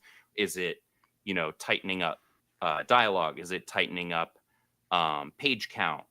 Is it, any number of things? And I feel like that's something I'm far more able to actually do. That's why I think. Oh, sorry. Go ahead. I was going to ask just as a follow up to my follow up to my follow up to my follow up to my follow up. Man, What is the book that you are currently the most proud of, as that your name is associated with the editor on? What is the one that you would immediately go like that's the level that I'm happy with right now? Understandable. You're still learning because it's a constantly evolving process, right? Oh, absolutely. And you're going like, I know a book that I work on in 5 years from now is going to be better than right now. But if you had to pick a book right now that you're the absolute proudest of for your work that you contributed to for as an editor, what would it be? Oh, that's easy. Great War of Separation. Which has got I know Snuggy in the chat is a huge fan. He's been telling me to buy it for the last 6 months. So I've got my copy. That book. I'm also admittedly, okay, so there's some bias here. I am a Chuck Dixon fanboy. Unabashedly. I love Chuck Dixon. I grew up with his work on the Bat Family. I absolutely adore his work. But Great War of Separation, I'm a lore guy. I love seeing lore stuff being laid down, and Chuck does it so well. And Jack Herbert just... when he turns in pages, it's kind of one of those things where it's like, even our art editors, the vast majority of the time, are like, thanks, man. Like, thanks for turning in a freaking rockin' page. You know, we scan through it to make sure there's no lore inconsistencies, things like that. But like, that project is such a joy to be a part of because of like all the things that are tied in with it. And I'm very proud of how the story turns out. I love how it's paced. I love how that it does this great thing where it builds a lot of the political intrigue in issue 1, and then issue 2, it just kind of like, all right, cool. Here's the action that you were like chomping at the bit for at the end of issue 1. Part 3 just builds upon that, and part 4 is gonna like blow people's brains. So Great War of Separation by far. It's hard for me. Alpha Core number 2 is probably a close second. Again, another Chuck Dixon book. But Alpha Core number 2 is like everything I loved about Alpha Core 1 cranked up to 11. I'm fully in love now with military Superman. Brian Solari is my favorite character in the Rippaverse right now. He's so awesome. And I am biased because like I like Superman, so like it's just seeing a similar character, but you know, like I said, like Marine Corps Superman is a nice take. I like it. I'd like to ask a question, just a little bit about kind of like sausage being made. I would just like to clarify that Twitless would like to know about the sausage. Yes, I do. Yeah, big fan of the sausage. He's a big fan. Well, when the birds meet the bees, despite the accusation, I don't swing that way. So. Right. Alazamat might be disappointed. Oh my gosh. So I know from personal experience working with international artists can be a challenge. There is a lot of contemporary comic books are drawn, specifically the art. We get it from overseas. We get a lot of it from South America, for example. And I've worked Marvel with and DC are doing this a lot right now. Yeah. And most of their house artists actually, like their main artists are exactly there. Yeah. And there's a lot of talent there, and I've worked with some. And one thing that I ran into is a lot of talent. B, when you're working with people from outside your own language, when you try to communicate things via a script, there is a language barrier, and you don't always know what you're running into until you get the art back. Yeah. And in some cases, you don't even realize it on a first, because the art can look really good, and you don't even. Sometimes I didn't even notice what was happening until I started lettering, and then it's already colored, and then it's like too now late. The dialogue that's in the script no longer matches what's on the panel. Right, exactly. And it wasn't like anything intentional. It was just like clearly something that I tried to communicate. Yeah, and we, so there was what I'm asking is that how have you guys navigated those issues specifically with Yaira? Because I believe the artist from Yaira is also from that region. She's Brazilian. Yeah, she's Yeah, from so I Brazil. thought she's Brazil. Yeah, I actually anticipated, or I thought that some of the issues that we critiqued may have actually stemmed from some of that. How are you guys, like I said, navigating something that the whole industry is navigating, not just the Rippaverse? The whole industry is navigating having to work. No, as I understand, anything that happens that's an error is only done at the Rippaverse. Okay, right, yeah. But this industry-wide thing of having to work with people overseas and deal with these language barriers, how are you navigating that? I'd like to hear your take. That's actually a really great question. As far as you're welcome. As far as Yaira 1 goes, I'm not 100% certain which instances that would actually apply to. However, there have been other cases. I'm not going to go into detail on them, but there have been other cases with various books. So not necessarily Yaira, but with various books where we ran into an issue where it's like, oh, this doesn't. That's a really good looking panel or a really good looking couple of panels, but why is it that it doesn't quite match the script? And then we have that moment of realization, oh, this was probably an instance of like script got tossed in, or like that panel description got tossed in ChatGPT or whatever other, service you want to use for translation. And the thing with translation software is that often it will translate in the very literal sense each word that's there, but it's not necessarily going to put them in the same context or same order that somebody who speaks that language or reads and writes in that language would actually do that in a way that it makes sense to them. And so thankfully, we do have on our internal team a number of people. So like say for Brazil, so our lead illustrator, Igor, who is also one of our art editors, he's from Brazil, but he's very, very fluent. He claims that he's not, but he's very fluent in English. And he's able to kind of be a go-between oftentimes. And where there are instances where it's like, this help me convey this or reword this panel here in such a way that it actually comes through clearly and makes sense in the translation from English-speaking writer to not English-speaking artist, right? So that they're able to produce not just good work, but good work that also matches the script in a way that at least the dialogue will work. Because a lot of the time, the artist will get freedom as well. Chuck talks about this quite often, where he'll write the script and he'll just kind of like let Joe do his thing because they built this rapport over several projects now where he can trust Joe to adhere, like what Joe draws is going to make the story that Chuck wrote make sense, but he's also giving Joe a lot of freedom to kind of just do his thing because people are they're picking it up because it's a Chuck Dixon book, but they also want to see Joe Bennett art, right? If that makes sense. And it is at the end of the day a visual medium, so he's kind of letting Joe rock with it. One thing that I noticed that if I can follow up my follow-up, so one thing I noticed is that in terms of scripting,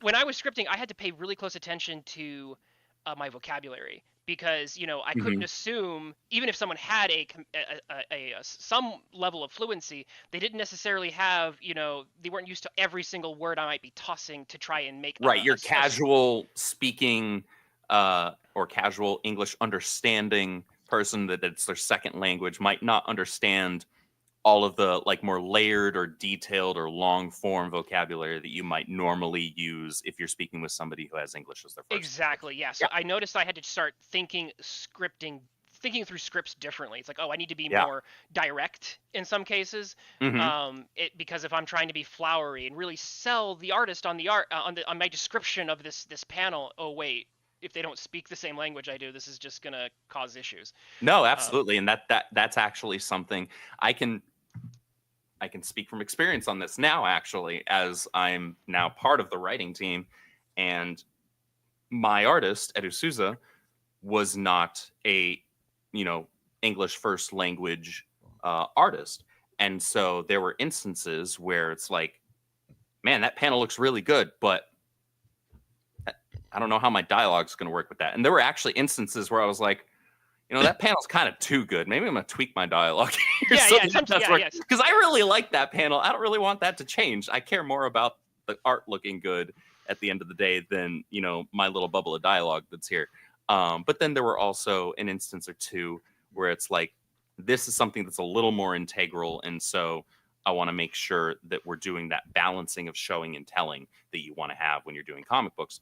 And so I would pull in Igor, because he's actually thankfully friends with Edu, and they were able to kind of like make that translation happen and work. So I definitely get where you're coming from, because I have a tendency, because I read The Hobbit and the Lord of the Rings trilogy when I was 8, and was dumb enough to do a quarterly book report on the Silmarillion when I was a junior in high school.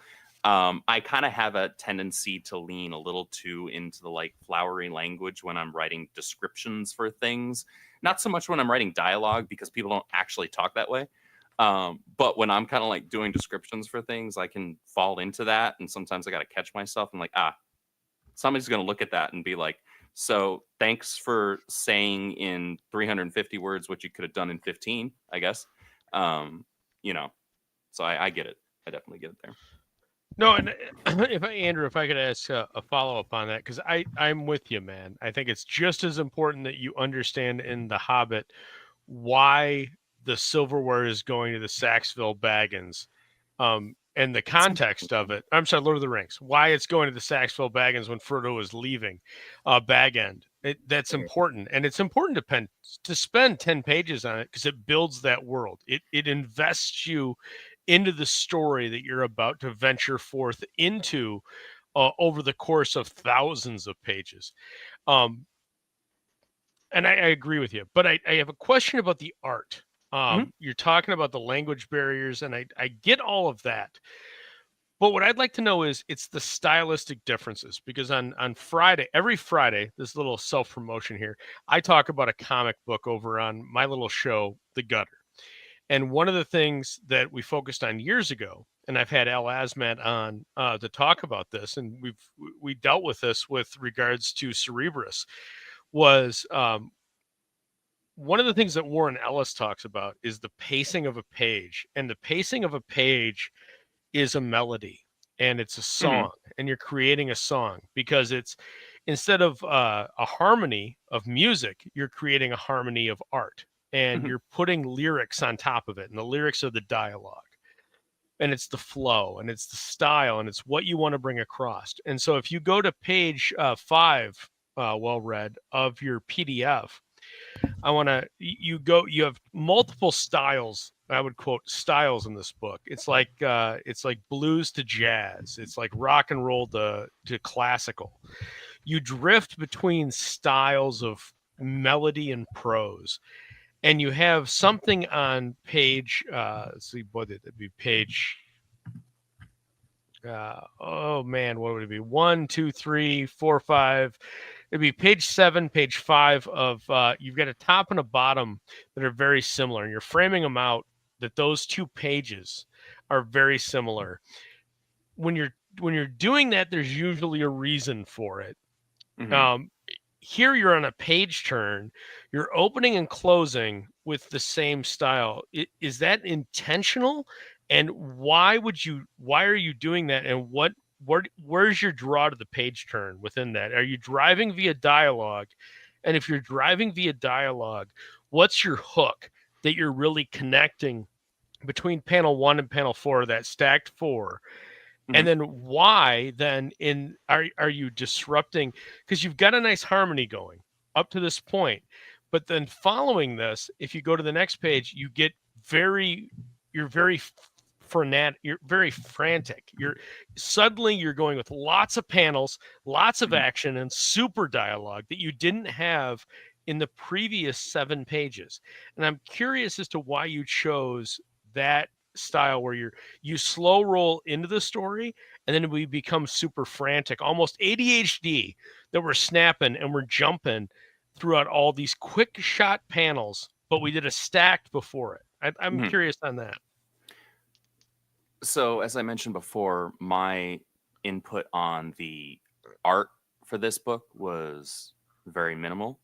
However, I do see what you're saying in terms of there is a lot of jumping between paneling styles, and maybe some of those paneling style changes, because you can shift paneling style, but it should feel organic and there should be a purpose for it, because like you just mentioned, when you do that page turn, there has to be a reason for that. There's what happened on the final panel of this page here before that page turn that gives me reason to want to turn the page. And when I do that page turn, does that feel satisfying, and does it feel like an organic movement forward from the thing that I just turned away from?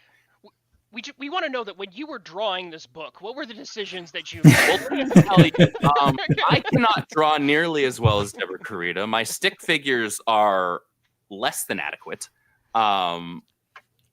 so I can't really speak on that. No, the paneling changes. That's a legitimate question that I just genuinely don't have. Well, and there seems to be it seems to go. It starts off with what I would say is a very classical. Totally unnecessary. It's a very classical. Don't turn the page at all, ever. It's a very classical structure, and then you drift into what I would argue is a more modern structure for the vast majority of the book. And I don't know, and that's my question: is that intentional? Or is that just like a happy coincidence? Because I think it works with the melody of what you have, and we all agree that this could be thinned down. That's been a general consensus. Yeah, I heard you guys saying that. When you're talking about the flow, though, like, man, that's something that is always in my mindset as an editor. I'm just curious, is it in your mindset as well? And was that something that you took conscious mindset of when you were looking at it? Was you start off with a very classic and then you drift to a more modern, and then we kind of drift back and forth through the context of the book? So as I mentioned before, my editing has expanded. I would, at least to not pat myself on the back, I don't think myself deserving of that, but has evolved and expanded a lot from when I was first doing dialogue edits, or say dialogue edits, really just proofreading grammatical stuff on Alpha Core and Yaira 1 compared to what I'm doing now. However, I wasn't really like looking at the paneling stuff. Like, that wasn't my job at that time to do that. My editorial responsibilities expanded after Yaira 1.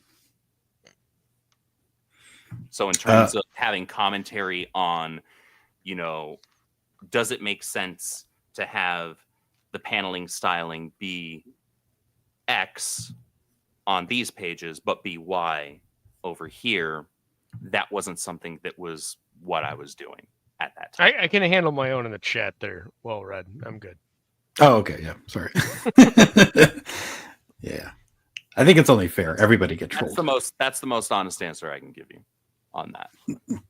As far as like why the paneling choices were made by the artist, I mean, Deborah Carita isn't a brand new artist. She's been drawing and inking, and I think she's even done some colors over at Dynamite. And she's real. Yeah, right? no, she's worked in the mainstream, and she has bona fides. Absolutely. I'm not questioning any of that. I'm just questioning it's really interesting to me that you choose to do, or they chose to do a very traditional-esque style opening the book, and then you tend to drift into more of a modern style for the rest of the book. It's interesting to me. I didn't know if there was a formula or a style that you were looking to capture, or if that was intentional, and if it was intentional, what was the reason behind it? As I said, I was not an art editor on this, and I'm glad that I'm not an art editor on any of the books, because I'm not an artist. I'll leave that to people who are, because they would be far more suited to it than I. I don't have a good answer for you. Well, God damn it, Andrew, why not? I wouldn't be pulling it out of my because come on, man. I prefer to remain intellectual. Make it sound good. Nah, I don't make shit up for clicks. Sorry, you're talking to the wrong guy. Oh, dude, we're just having fun at this point. Come on. Oh, I like you guys. I'm thrilled to be back on.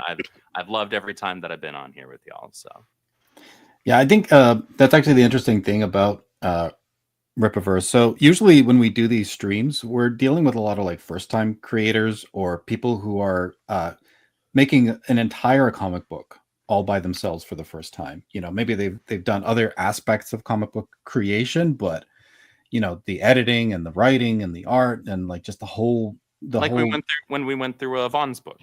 Yeah, the whole shebang. It's like so it's there's a lot of like learning process that happens on these streams because we deal with so many first timers. But with Rippaverse, like it's done so much in such a short amount of time, and there's been so much growth. So we're right now just talking about the early stages of it, but it is going to be interesting to see how it's evolved as we go through these books and talk about some of the later issues. You're saying like Great War of Separation. To see if you guys end up going through my short story and putting me in the fire. Which is your short story? My short story is in Rippazine number 5, which we just launched yesterday. Oh, nice. You'll have to send me a copy, or I'll try to grab one. Let me see if I can do that.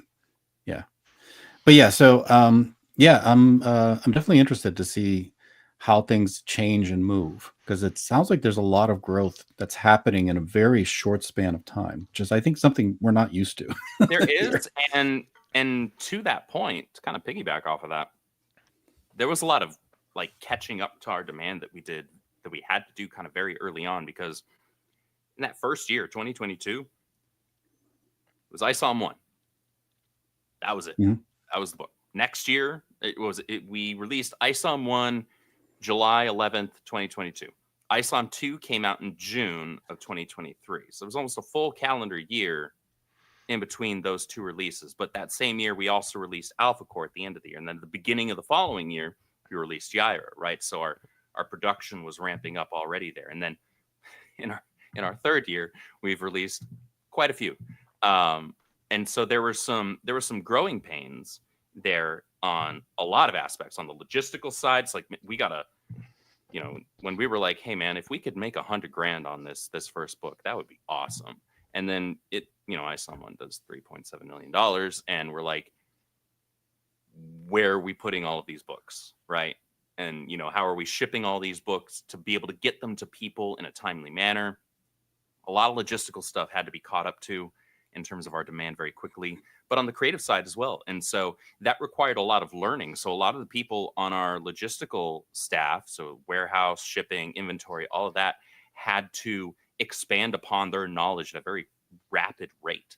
And in the same way, those of us on the creative side, so those of us on the editorial, or who were brought into editorial, had to kind of like do the same thing, but in a creative aspect, right? Like, so I've had to teach myself or expand upon existing knowledge for a lot of these things that I'm trying to grow into my role as, and try and get better with each project that I'm a part of and be better at my job with each time, because I can start at whatever my baseline was, right? And if I stagnate and that's all I ever do, well, I got no business doing that, right? I've got no business being in that aspect of the business. But if I can at least grow with each effort, with each time that I'm doing that, that shows that I'm trying to do better each time. And I think that's the kind of persistent goal for everyone at the Rippaverse.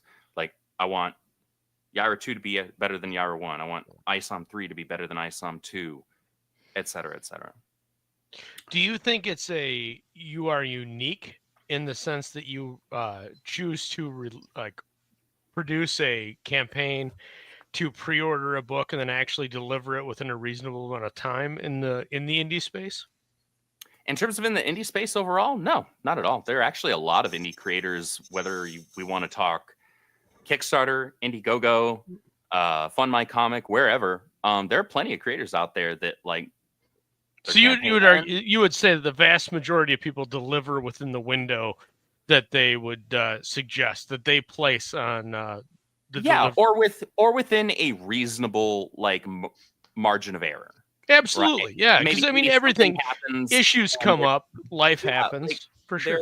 The thing is, especially in comics, and it sounds like you guys I already know you guys know what you're talking about. So like a lot of times either artists, whether they're line artists or colorists or whatever, like this is gig economy. And so they're working multiple projects at once. And maybe one project that they have is higher priority. So maybe there's a colorist that's like, they're coloring this indie project, but they're also coloring this book over at Marvel or DC.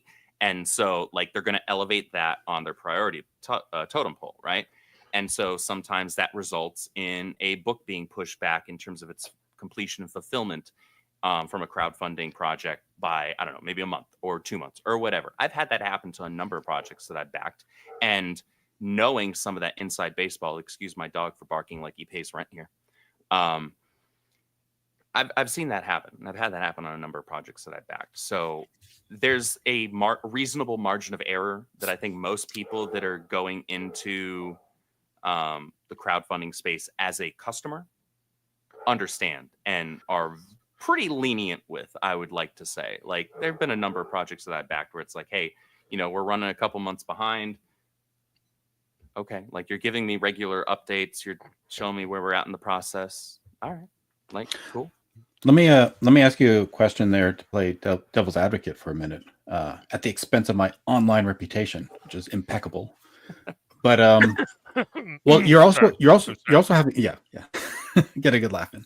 You're also having to front load a lot of investment. And let's say hypothetically, ISOM 1 is a massive failure, and you don't capture an audience at all. How do you mitigate risk when you are releasing all of these projects and you're expecting them to perform at a certain level to justify the initial cost? So it's interesting actually that you used ISOM 1 for that example, because ISOM 1 was the project where, yes, everything kind of hinged on in terms of like, all right, does this move forward? And if it does, at what pace does it move forward at? If we had only made I forget what the campaign goal was for that. It was like, man, that's rude. Your audience doesn't like it. I like it. Yeah, use me more. Oh, you're one of those. Yeah. It's No, I want the audience to be free. Speak black their mind. leather and whips and shit. All right. Yeah. I don't know what you look like, man. That was. Imagine your dirty uncle. I look just like John Candy with a mustache. Ooh, that's There you sadly go. accurate. That did not help me at all. Put that image in your head. No, I'm Wearing trying leather really hard right now. and Not chaps. to promise. You ever seen that deleted You're not scene making it from better. Planes, Trains, and Automobiles where John Candy's eating a chili I need dog and every smoking one at of the you same to time? stop That's talking. well read. Yeah.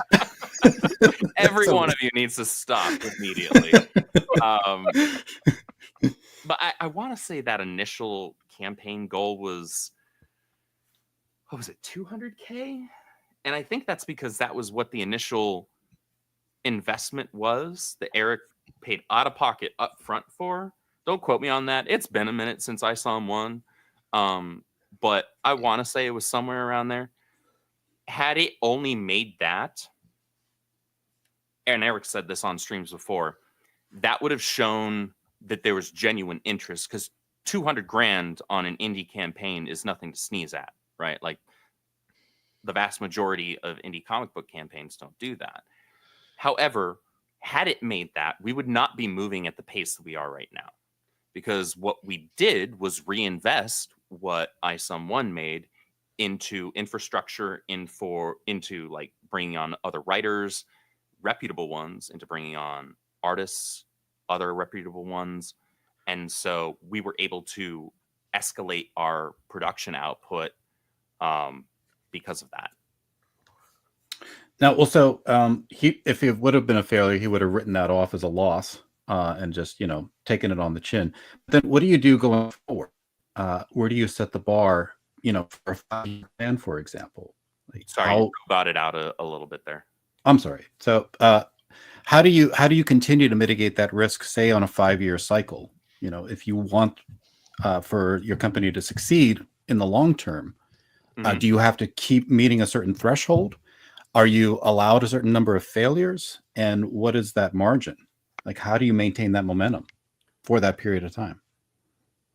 That's a tricky thing to do. Graciously, our fans support us such that we're able to just continue to do what we do and greenlight more projects. What we do when we set like collection goals and things like that, those goals aren't like, okay, so we didn't take a loss on this collection or this campaign. This wasn't an L. We didn't lose money. This is our break-even point. That's not what those numbers are. Those numbers are, we made more than enough on this project that we can not only green light more because of interest in this one. So say Norfolka, right? Norfolka Glorious Death.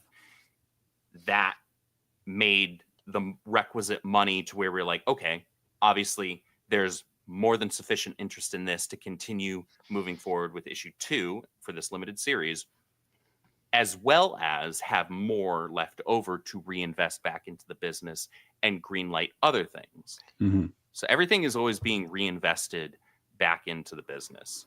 And when we do that, we are trying to find ways to pull in different audiences. One thing that we have very, very thankfully the opportunity to do at the Rippaverse right now, because of the support that the fans have given us up to this point, is we're able to branch out more and more now and try and capture different demographics, right? So we took the chance with Bloodruth. Traditionally, horror comics can be hit and miss in terms of like how well they do. Absolutely. Bloodruth did extremely well for us. Now, a lot of that might be due to just how charismatic the Soskas can be. They have some pedigree to them because they had that run on Black Widow, right? That's if I could pause you right there, that's a great question as a follow-up, is how concerned are you that some of the personalities are more of the draw than the IP? Do you understand what I'm saying? The social, there's a huge aspect online of social capital, right? And Sure. It's the social draw is more than the actual IP itself, whereas it's inverted in the mainstream comic world. The IP is more important than the actual individual behind it. How concerned are you about that going forward, that if the Sokas were to drift on to another project, that you're going to continue that format and the fandom is not associated with the personality, but the product? So I'm going to both respond and counter that with that. If you are doing if the people that you are entrusting to do their jobs are doing their jobs, and you as a, I guess, IP holder or a company are doing your job as well, then while that personality might be the gateway drug, might be your initial in, if you are doing your job, you are also pulling those same people, or at least a percentage of them, into other aspects of your readership. I'll use myself for an example.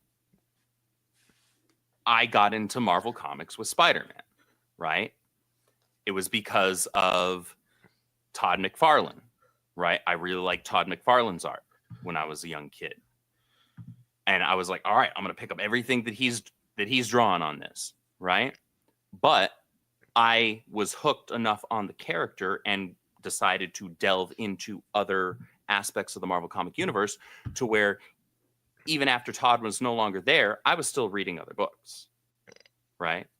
But were you reading Spider-Man, or were you reading, Kazar? No, you are the second Kazar doesn't get mentioned often, and if I had a nickel for every single time Kazar got, you'd have two nickels, which I'd is have weird. 2 nickels. Which is weird that it happened twice. The other was my co-host on my weekly. Well, Red, what are you doing?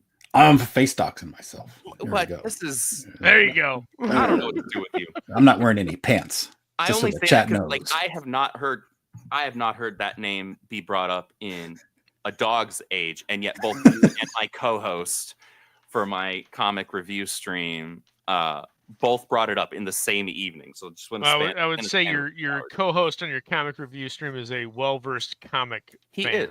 He very much is. He very much is. But yeah, and that's because that's because Marvel was doing their job at the time. They're hit and miss right now. There are still some good books. With getting my interest in other hey Mav, with getting my interest in other properties that they had, right?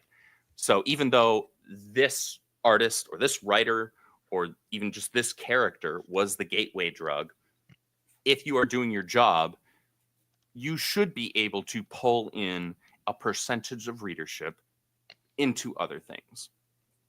It's not going to be everyone, because every single IP is going to cater to a different demographic, and that's going to be based on genre. That's going to be based on what's the more wide appeal level of the IP. For sure. And things No, like absolutely. There's a lot of stuff. And if I could pay you guys a compliment, I think one of the coolest things you guys are doing is the RIPPAVERSE magazines over there, where you do a short introduction, like, hey, here's a story in this book. Let's see how well it responds. It's going to be short, and if it does well, if we get a huge response, and we're going to drop it, and we're going to see the response. If the response is high, and not just do we get good sales numbers, but do we get good review numbers for the Rippazines? Are we going to respond with a book? And I like that a lot, because it tells me you get your finger on the pulse of your clientele. And I really think that's smart. It's really, really sharp. And you're doing what I think Epic Illustrated was kind of doing in the early 80s for Marvel. And you're trying shit. And I think you're just, instead of artist owned, which is what Epic was, you're doing it with a RIPPA owned. And that's brilliant. But I would love to see that opened up a little bit more. And are you offering that opportunity to independent creators to come in and say, hey, here's a submission for the Rippazine? Are you offering that up for the zine? The zine specifically has been all in-house. We did do the Saints and Sinners anthology, where we're testing out people who are not connected with us necessarily in a creative aspect. We have, but that's separate from everything else. Correct. Well, I mean, I'm talking about, are you planning? I guess I'm going to rephrase the question, because I didn't do that very well. Are you planning on opening up the Rippazine to the position where you can get submissions from fans for stories that will eventually be wrapped into the lore, into the canon of the Rippaverse as a whole, and it's something where indies can be drawn into what Eric is creating? Mm-hmm. That's actually a discussion that's been had. It's not something that's been greenlit, but it's been bounced around. It's also that same question has actually been brought up, I think, a number of times during like convention appearances and panels that Eric's been at and things like that. So I'm not necessarily presenting any new information here, but that's something that is an interesting prospect to us, but not necessarily something we're ready to greenlight and move forward with just yet. But it is something that has been brought up. You understand the immediate draw of that, because that's the Epic Illustrated traditionally. If you talk about great creators from the later 80s, mm-hmm. they all have lineage to Epic Illustrated, which was Jim Shooter's offshoot of Epic Comics of Marvel, and they're self-published. The creator-owned aspect of what was going on over there, and so that created a huge creative, and it had impact into Marvel's own storylines. So when you can't talk about the early 80s of Marvel without talking about what Epic produced. And so I have to imagine, when you're talking about this connected universe, especially with the networking that you can do online and the creative forces that are out there, mm-hmm. it would almost seem intuitive to just naturally tie into it. Well, you're not limited to just what you can feed into a system like that via a print medium. You're now open to everybody for submissions, mm-hmm. and that seems like a no-brainer. Especially with the you guys have foundation money, obviously. That seems like a no-brainer to at least start. We're not throwing out business. I'm sorry. Damn it! I'm talking about you have the opportunity to discover the next. The point. You just had it on my bingo card. You have the opportunity to discover the next Todd McFarlane. No, and I genuinely agree with that statement, because I think that's regardless of how it actually looks at the end, I think something resembling that is in an organic manner kind of an inevitability. And maybe I'm wrong, but the reason why I say that is because if we're taking ourselves seriously here as a publisher and as a publisher of an expanding comic book universe, well, in order to be an expanding comic book universe, you have to have an expanding comic book universe of characters. Those characters need writers and creators. Those need artists, right? And so the creative stable that we currently have right now would not be enough to juggle, multiple times over our current, our current build of the universe, right? So we're going to need to continue to grow in order to increase our readership, in order to bring in new readers and, hit different genres that maybe the writers that we currently have on staff are not, or are working with on a contracted basis, are not necessarily as adept with, or maybe necessarily keyed for. Same thing with artists. So that's something that, I think makes all the sense in the world, because that also does something that Eric has talked about wanting to do, which is bringing up a new fresh blood generation of writers and artists. Because look, I love Chuck Dixon to absolute pieces. The guy's way more humble than he has business being. And he's a phenomenal writer, but he's not going to be around forever. And all the other mainstream, like major hit writers, at least that I love, your Jeff Johns, your Peter Tomasis, your Tinians and things like that. Like, even Hickman right now. Even though I don't like a lot of his other stuff. Hickman on Ultimate Spider-Man. I'm sorry, man. It's a banger. Oh no, it's fine. I just lost respect for you. I have not enjoyed a Hickman book until his Ultimate Spider-Man, to be fair.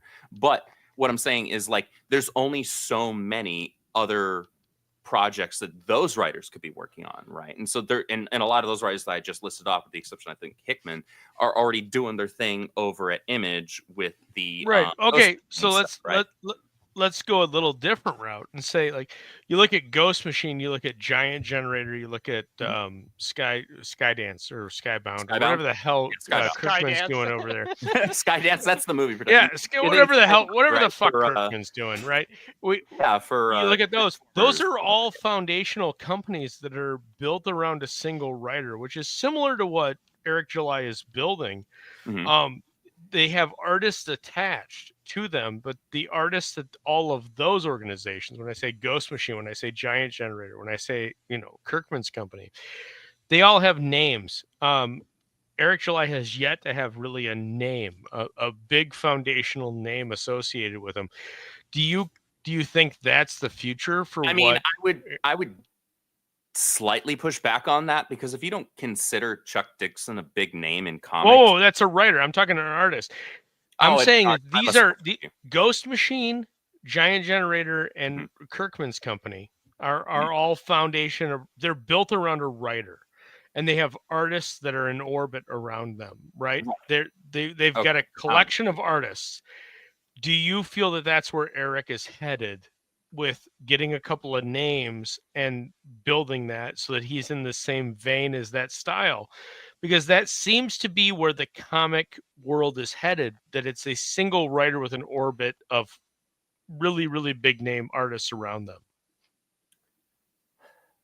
I'm honestly not sure. I mean, we have certainly some pretty banger artists and bigger names that have worked with us and are doing current work with us. Your Will Conrads, your Joe Bennett's. But to your point, in terms of having something that, like, that's really what's tied to us and, like, elevates us from just like somebody who's just a comic book fan, but maybe they're a big fan of particular artists, and that artist is working on something somewhere, they're buying it, right?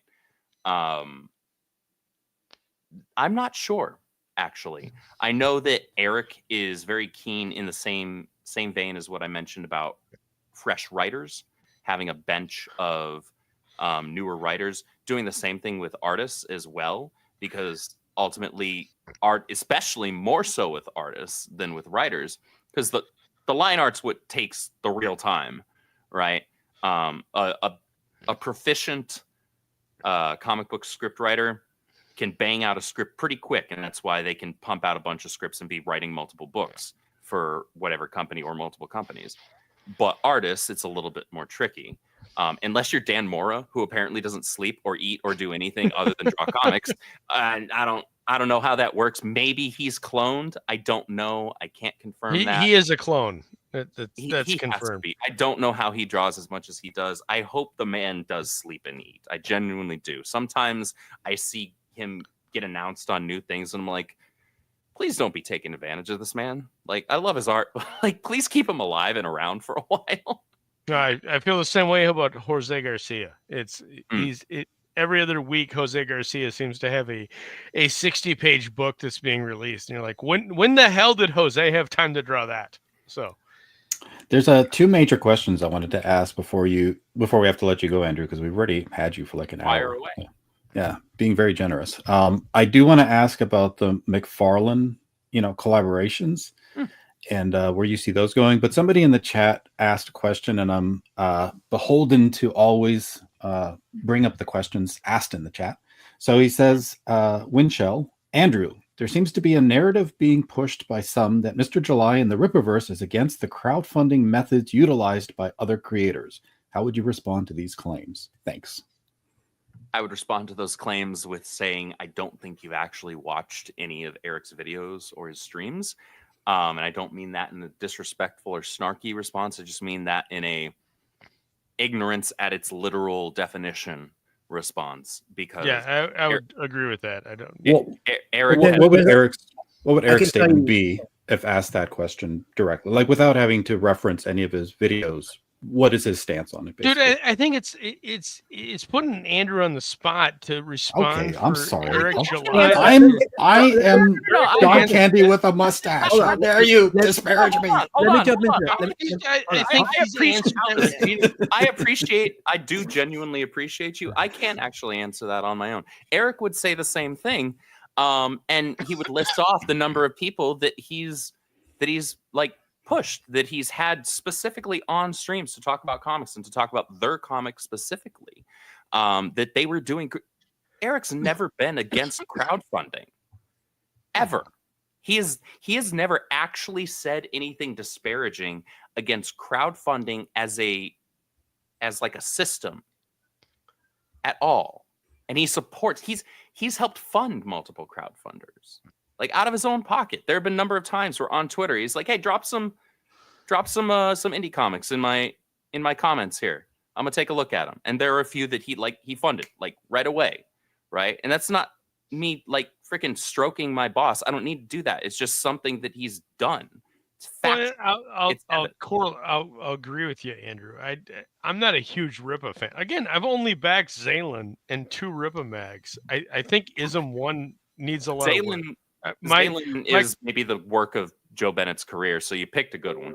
Yeah, and arguably, like Ism 1 and Ism 2 needed a lot of work. I think Yaira, the book we're talking about, has a lot of problems, but that's also crowdfunding. That's indie book. That's indie books in general.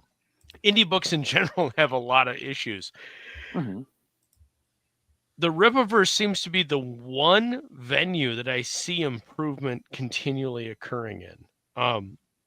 You guys are doing a lot of good stuff.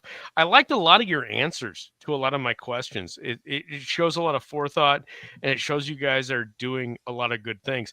I still have a lot of concerns. Don't get me wrong, about what you're doing and who you have involved.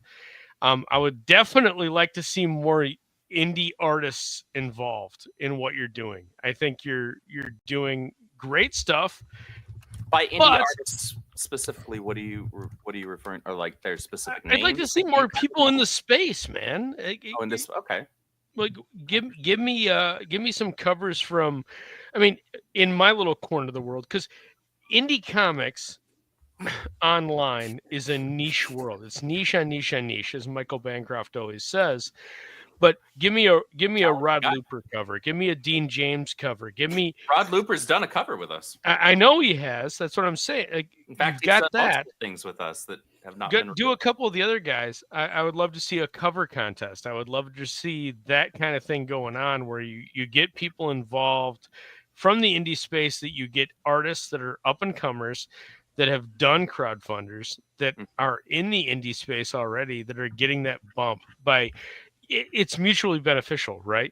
You get the prestige for having drawn them up into your ranks, and all of their fans are going to buy your books in addition to all your existing fans, but also you're giving them the credence of your audience, and you're getting them the exposure. And I think there's a little bit of pay, as you move up, as you do as you get that explosion, as you get that benefit, it's pay it forward a little bit. But I'm playing that so hard to the card that I also want to clarify, you have no obligation to do that. You know what I mean? It's Sure, one of those where it's great to see, I'm in but I don't want to see you. There's no obligation. Sure. And I understand that. I appreciate that preface being put there, and that, caveat being put there. But I actually am in agreement with you. I, much like Eric, do want to raise up more people in this space, people who we see are committed to freaking doing it.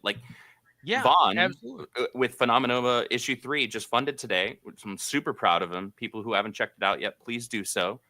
Support your local speedsters. And that's what he's doing over there. The kid's a great kid. And I can say, I feel like I'm old enough to where I can say kid, because Vaughn's young. I wish I had the creative drive at Vaughn's age that he has right now. What I could have been capable of and where I could be now is, I kind of don't want to think about it, because I think I'd get depressed.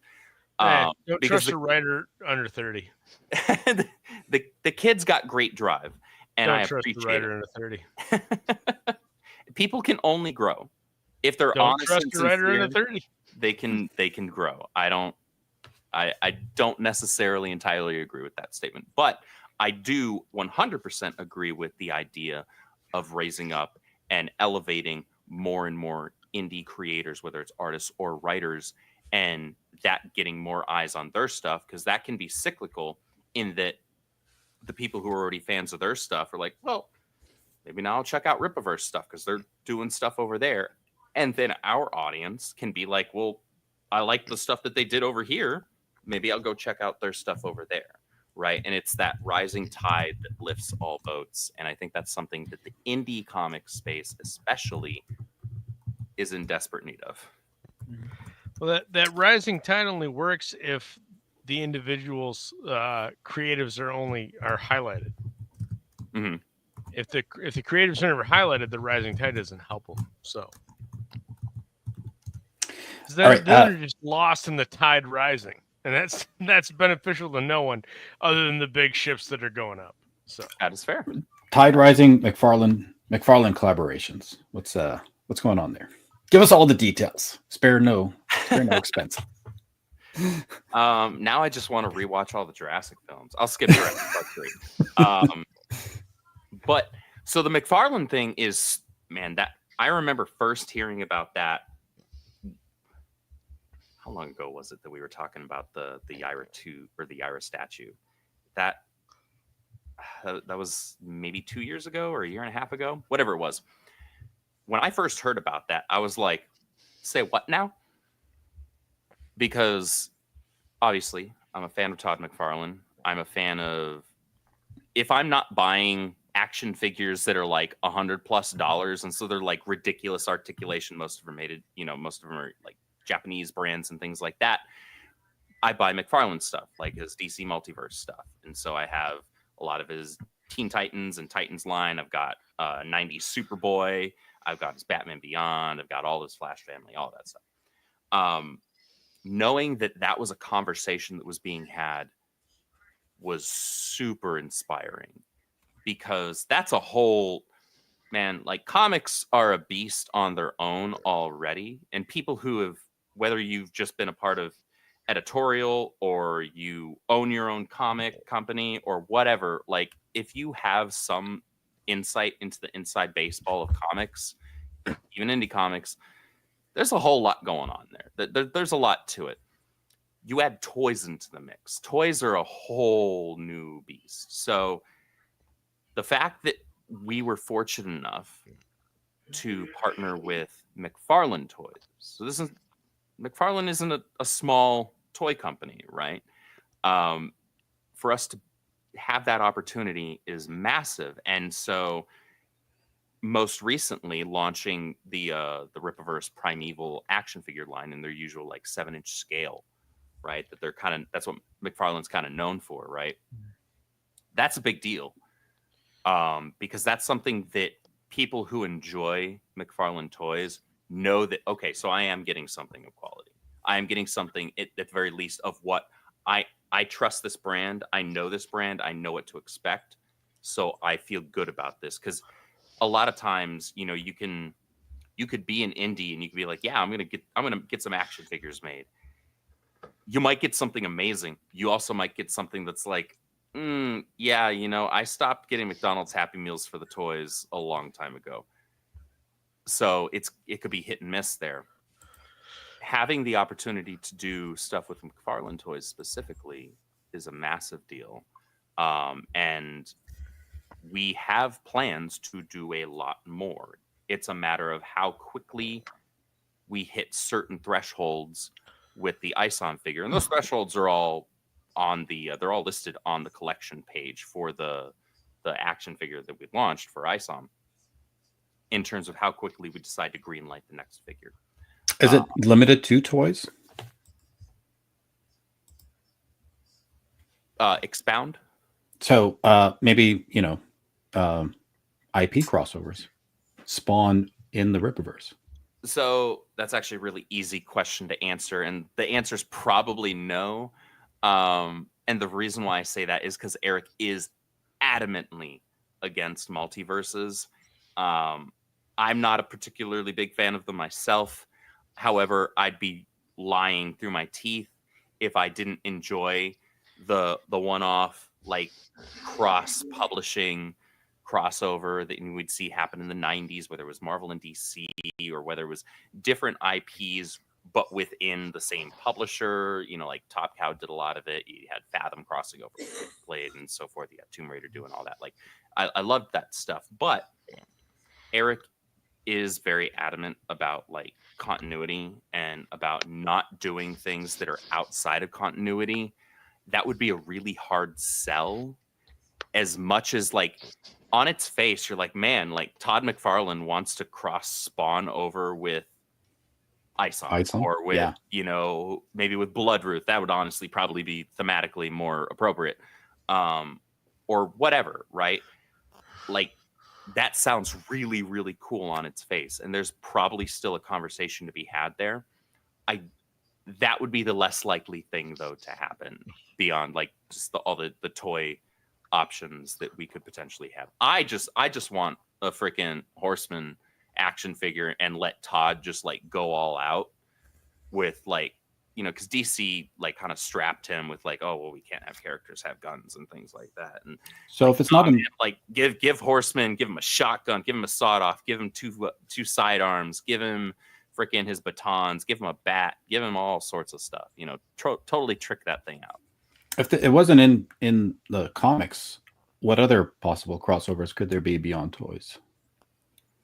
So, again, going back to the continuity thing and the kind of anti-multiverse thing, the tricky part of that is that we try to keep everything that we do, and Eric said this from the outset, whether you're experience our characters through the comics or whether we're able to do animated adaptations down the line or live action adaptations down the line or video game adaptations down the line, whatever those other mediums are that you experience our characters and our universe through, we want it to still adhere to the source material first and foremost, the comics. And the comics are what set the continuity. We're not doing multiverses, so crossovers are still, at least in terms of a storytelling thing, unlikely. Now, promotional stuff, maybe that's a conversation to have. So like for conventions, a great example actually. So 2 weekends ago, it was 2 or 3 weekends ago. I don't know when I am anymore. We had Bell County Comic Con in Belton, Texas, and we were there with Iconic Comics, and they had a short comic that people attending got for free, and it had Rippaverse and Iconic Comics character in it. It's not like a normal one of our comics or a normal one of their comics in that it's in our continuity or in their continuity. It's just kind of a fun promotional thing to kind of like showcase unity, I guess, and like, hey, we're both here, so like come enjoy our stuff, right? But in terms of like something that's more substantial as a crossover, that's kind of a much harder sell. That's also one of those things where you gotta balance it being an appropriate crossover, so it has to make sense, and you also again have to work within the continuity thing. Yeah, so that's a really hard thing. I get where you're coming from. The sheer possibility of that, like even the thought of it, is pretty wild, and the fact that it could even be asked is wild in and of itself. Yeah. I mean, there's also a weird history of Spawn crossing over with other properties like Dave Sim and the whole Neil Gaiman thing, and there's just yeah. But the Batman crossover was very successful. So there have been a number of massively successful, or like at least in retrospect, widely enjoyed crossovers. So it's not like it's an unprecedented thing, but we are pretty adamant about like making sure, like if we're going to do something, it has to be in continuity for the most part. Yeah. Well, yeah, you got to respect your vision. So that's important. And you see it through. Right. Awesome. Yeah. Awesome, Andrew. Well, you've been very generous with your time, and we got to ask a lot of questions. This is your space. You let me into your home. I appreciate you. I have one question. I didn't get to ask a question. Let me ask one question. So you have the omnibus that's coming out. Do you have any plans on releasing an omnibus for individual titles, like a Yaira omnibus at some point down the road? Is there a plan for those titles? So Eric has mentioned on streams before that he absolutely would be willing to release like chunks of, say, ISOM or Yaira or Alpha Core and whatever down the road. So it would probably be released in like arc sets. So the entire ill-advised ISOM arc, right? ISOM 1 through 3, bound 1 book. Yaira probably 1 through 3, bound 1 book. Alpha Core 1 through, and so on and so forth, right? And that's something that he's absolutely said, yeah, I would totally do that.